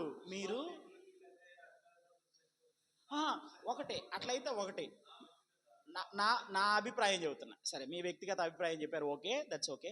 మీకు గొప్ప విశ్వాసం ఉంటే నో ప్రాబ్లం.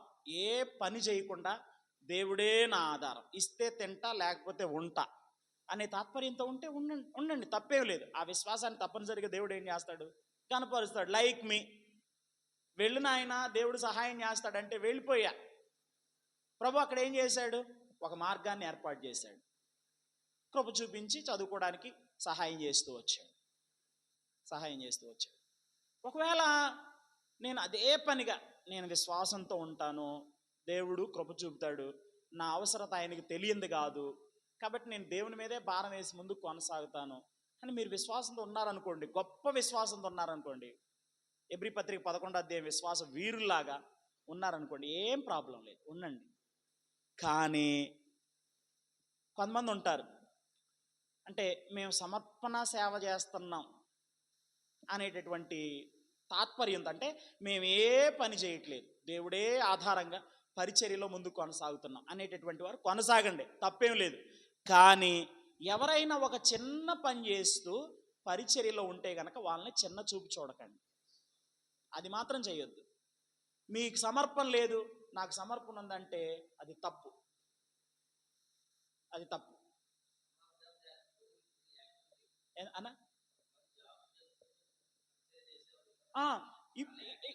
అదే చెప్తా, దానికోసమే చెబుతున్నాను, వినండి. కొంతమంది మేము దేవుని మీద ఆధారపడుతున్నాం అనేటటువంటి వాళ్ళు చేసేటటువంటి పరిచర్య కంటే తక్కువ చూపు చూడట్లేదండి, తప్పుగా అనుకోమాకండి. ఎందుకంటే మా నాన్నగారు కూడా అలాగే పరిచర్య చేశారు, మేము అదే క్రమంలో పెంచబడ్డాం, ఓకేనా. దాని గురించి అసలు నేను తప్పుగా మాట్లాడను. కానీ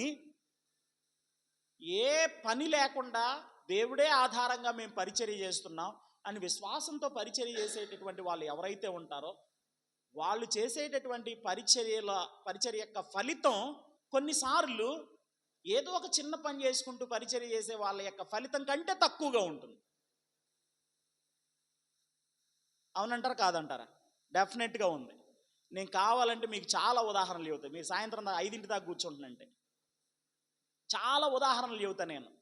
కాబట్టి ఏదో ఒక చిన్న పని చేసుకోవడం అనేది తప్పు కాదు, కానీ అది దేవుడు నిన్ను ఏ పిలుపుతోనైతే పిలిచాడో, ఏ పిలుపు కొరకైతే, ఏ పరిచర్య కొరకైతే పిలిచాడో అది నీ పరిచర్యకు అడ్డంగా ఉండకూడదు. అది మాత్రం మనం జ్ఞాపకం పెట్టుకోవాల్సినటువంటి అవసరత ఉన్నది.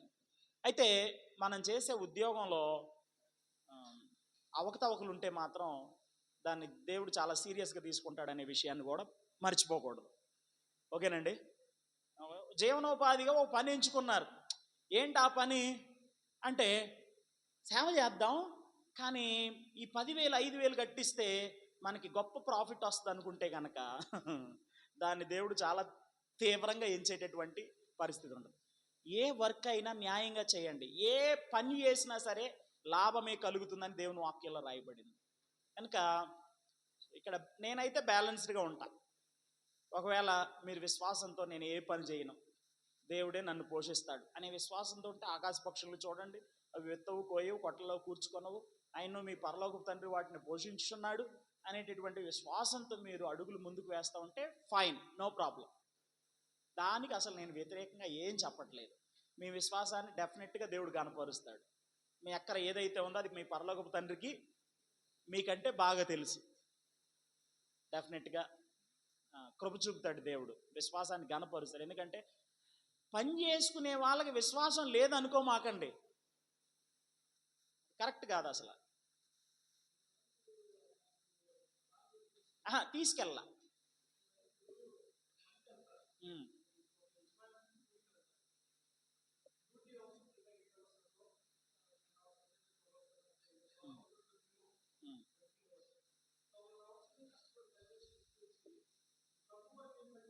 అందుకే కదన్నా అంది, దీనికి న్యాయం చేయలేనప్పుడు అది వదిలేయండి అంటున్నా.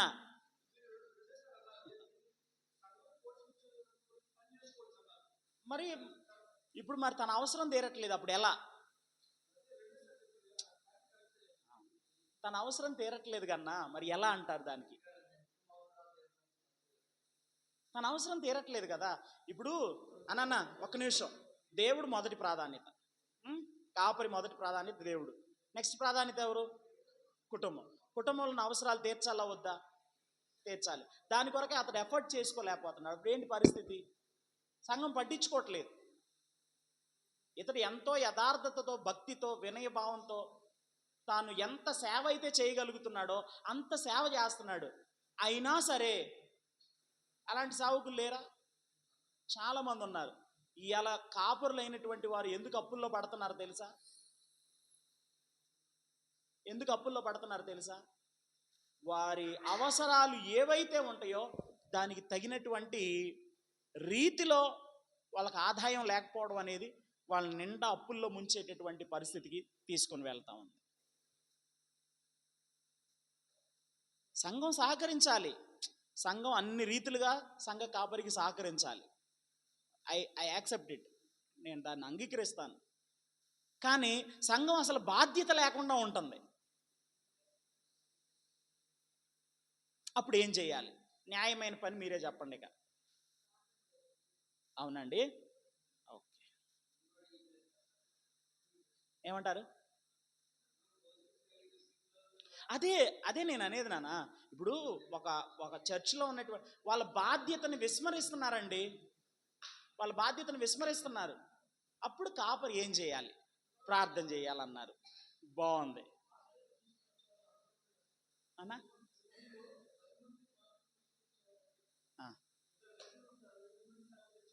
ఎక్కడున్నారన్నా? చిన్న సంఘాలు మాట్లాడుకుందాం. సరే, సాలేం రాజు గారి సంఘాల గురించి నేను మాట్లాడలేదు, కానీ చిన్న చిన్న పరిచర్యలు, ఇప్పుడు 4, 5, 10 మంది, ఏమండి, 2 ఉన్నా సంఘమే, 10 మంది ఉన్నా సంఘమే.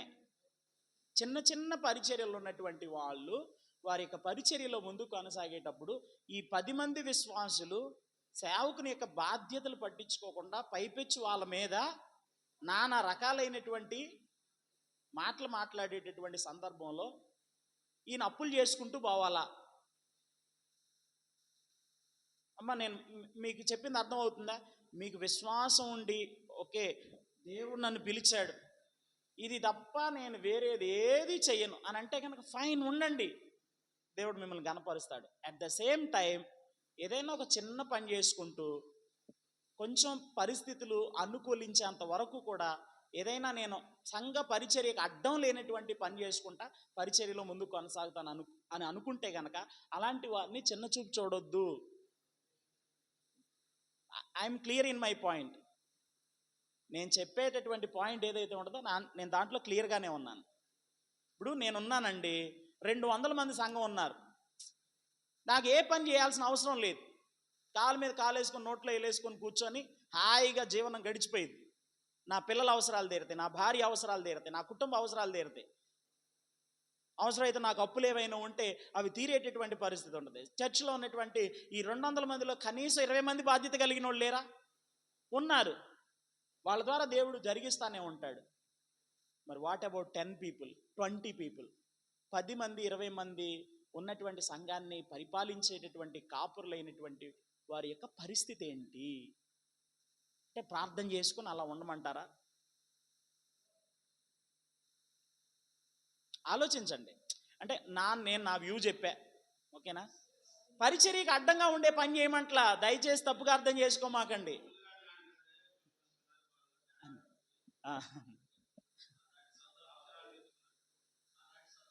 లేదండి, నేను మీలో కాదు. ఆయన డేరాలు గుట్టింది ఎందుకో కూడా చెప్పాడు. ఎందుకో తెలుసా? మీలో ఎవ్వరికి నేను భారంగా ఉండకూడదని నా స్వహస్తాలతో నేను కష్టపడి పని చేసుకున్నాను అన్నాడు.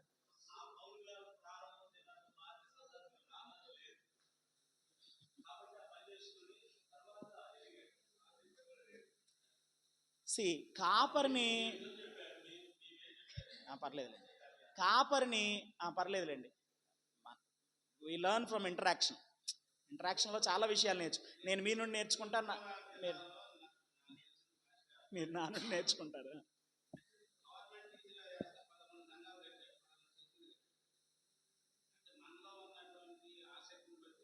అవును. అదే నేను అనేది. నేను అదే చెప్తుంది. మేము సమర్పణతో సేవ చేస్తున్నాం అనే వారు చేసే సేవలో ఉన్న ఫలితం కంటే ఏదో ఒక పనిలో ఉండి పరిచర్య చేసేవాళ్ళు ఇక్కడ ప్రతిఫలం ఏ విధంగా ఉందనేది కూడా మనం గమనించుకోవాలి. అంటే విశ్వాసంతో ఉన్నారు, సేవ చేస్తున్నారు, పరిచర్య రావట్లేదు. ఏంటి కారణం? సంవత్సరాల తరబడి కష్టపడుతున్నారు కదా మరి. మాది విశ్వాస పరిచర్య అని, మేము సమర్పణతో పరిచర్య చేస్తున్నామని, మరి మీ పరిచర్యల ఫలితాలు ఎందుకు కనపడట్లేదు? ఏమండి? విశ్వాసం ఆదాయానికి కాదు, పరిచర్య ఫలితానికి. నేను అనేది పరిచర్య ఫలితం గురించి మాట్లాడుతున్నాను. ఒకటండి, ఇక్కడ నేను చెప్పే పాయింట్ ఏంటంటే మీరు దయచేసి క్లియర్గా, నేనేమి కాంట్రవర్సీ చేయట్లేదు ఇక్కడ, ఓకేనా? సో నా పాయింట్ ఏంటి అని అంటే, వినండి. చెప్పే కదా, వీ లెర్న్ ఫ్రమ్ ఇంటరాక్షన్. మీ నుండి నేను నేర్చుకుంటా, నా నుండి మీరు నేర్చుకుందరు. కానీ ఒకవేళ మీది రైట్ అనుకుంటే మీది నేను అంగీకరిస్తా, నో తప్పేం లేదు అది. కానీ ఇక్కడ పాయింట్ ఏంటి అని అంటే, అయ్య గారు చెప్పిన దానికి, సిల్వన్ అయ్య గారు చెప్పిన దానికి చెప్తా ఉన్నాను. తూర్పుగోదావరి జిల్లాలో ఏదో ఒక గవర్నమెంట్ ఎంప్లాయీగా ఉండి చిన్న ఉద్యోగం చేసుకుంటా 11 సంఘాలు కట్టాడు, వాటి కోసం మందిరాలు కూడా కట్టాడు. ఫలితం గురించి మాట్లాడుతున్నాం.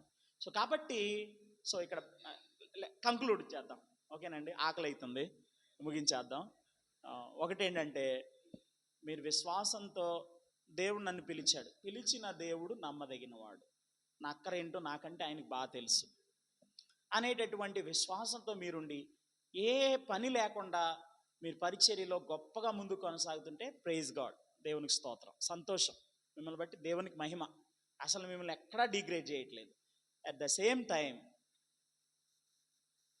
దేవుడు నేను కొంచెం కుదురు పట్టడానికి నాకు చిన్న అవకాశాన్ని కల్పించాడు అని అనుకొని ఆ పనిలో ముందుకు కొనసాగేటటువంటి వారిని చిన్న చూపు చూడకండి. అదేం తప్పు కాదు, వాళ్ళకి విశ్వాసం లేదని కాదు, ఓకేనా? వాళ్ళకి విశ్వాసం లేదని కాదు, వీళ్ళకి పని చేయటం చేత కాదని కాదు. రెండు గుంపుల గురించి మాట్లాడుకుందాం. అది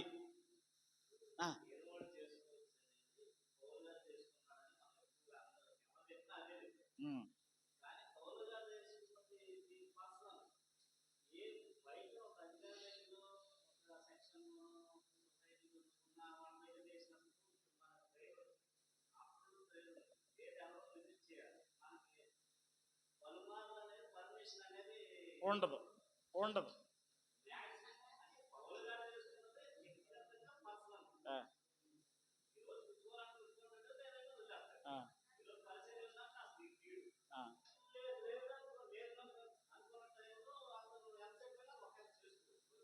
ఓకే,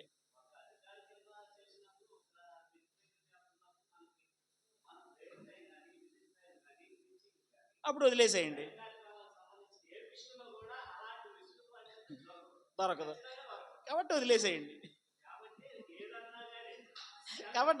అన్న. సో ఓకే, సో ఇక్కడతో ఇది ఆఫ్ చేద్దాం. డిస్కషన్ పొడిగించే కొద్దీ ఎక్కువగా ముందుకు కొనసాగుతుంది. పాయింట్ ఏంటంటే,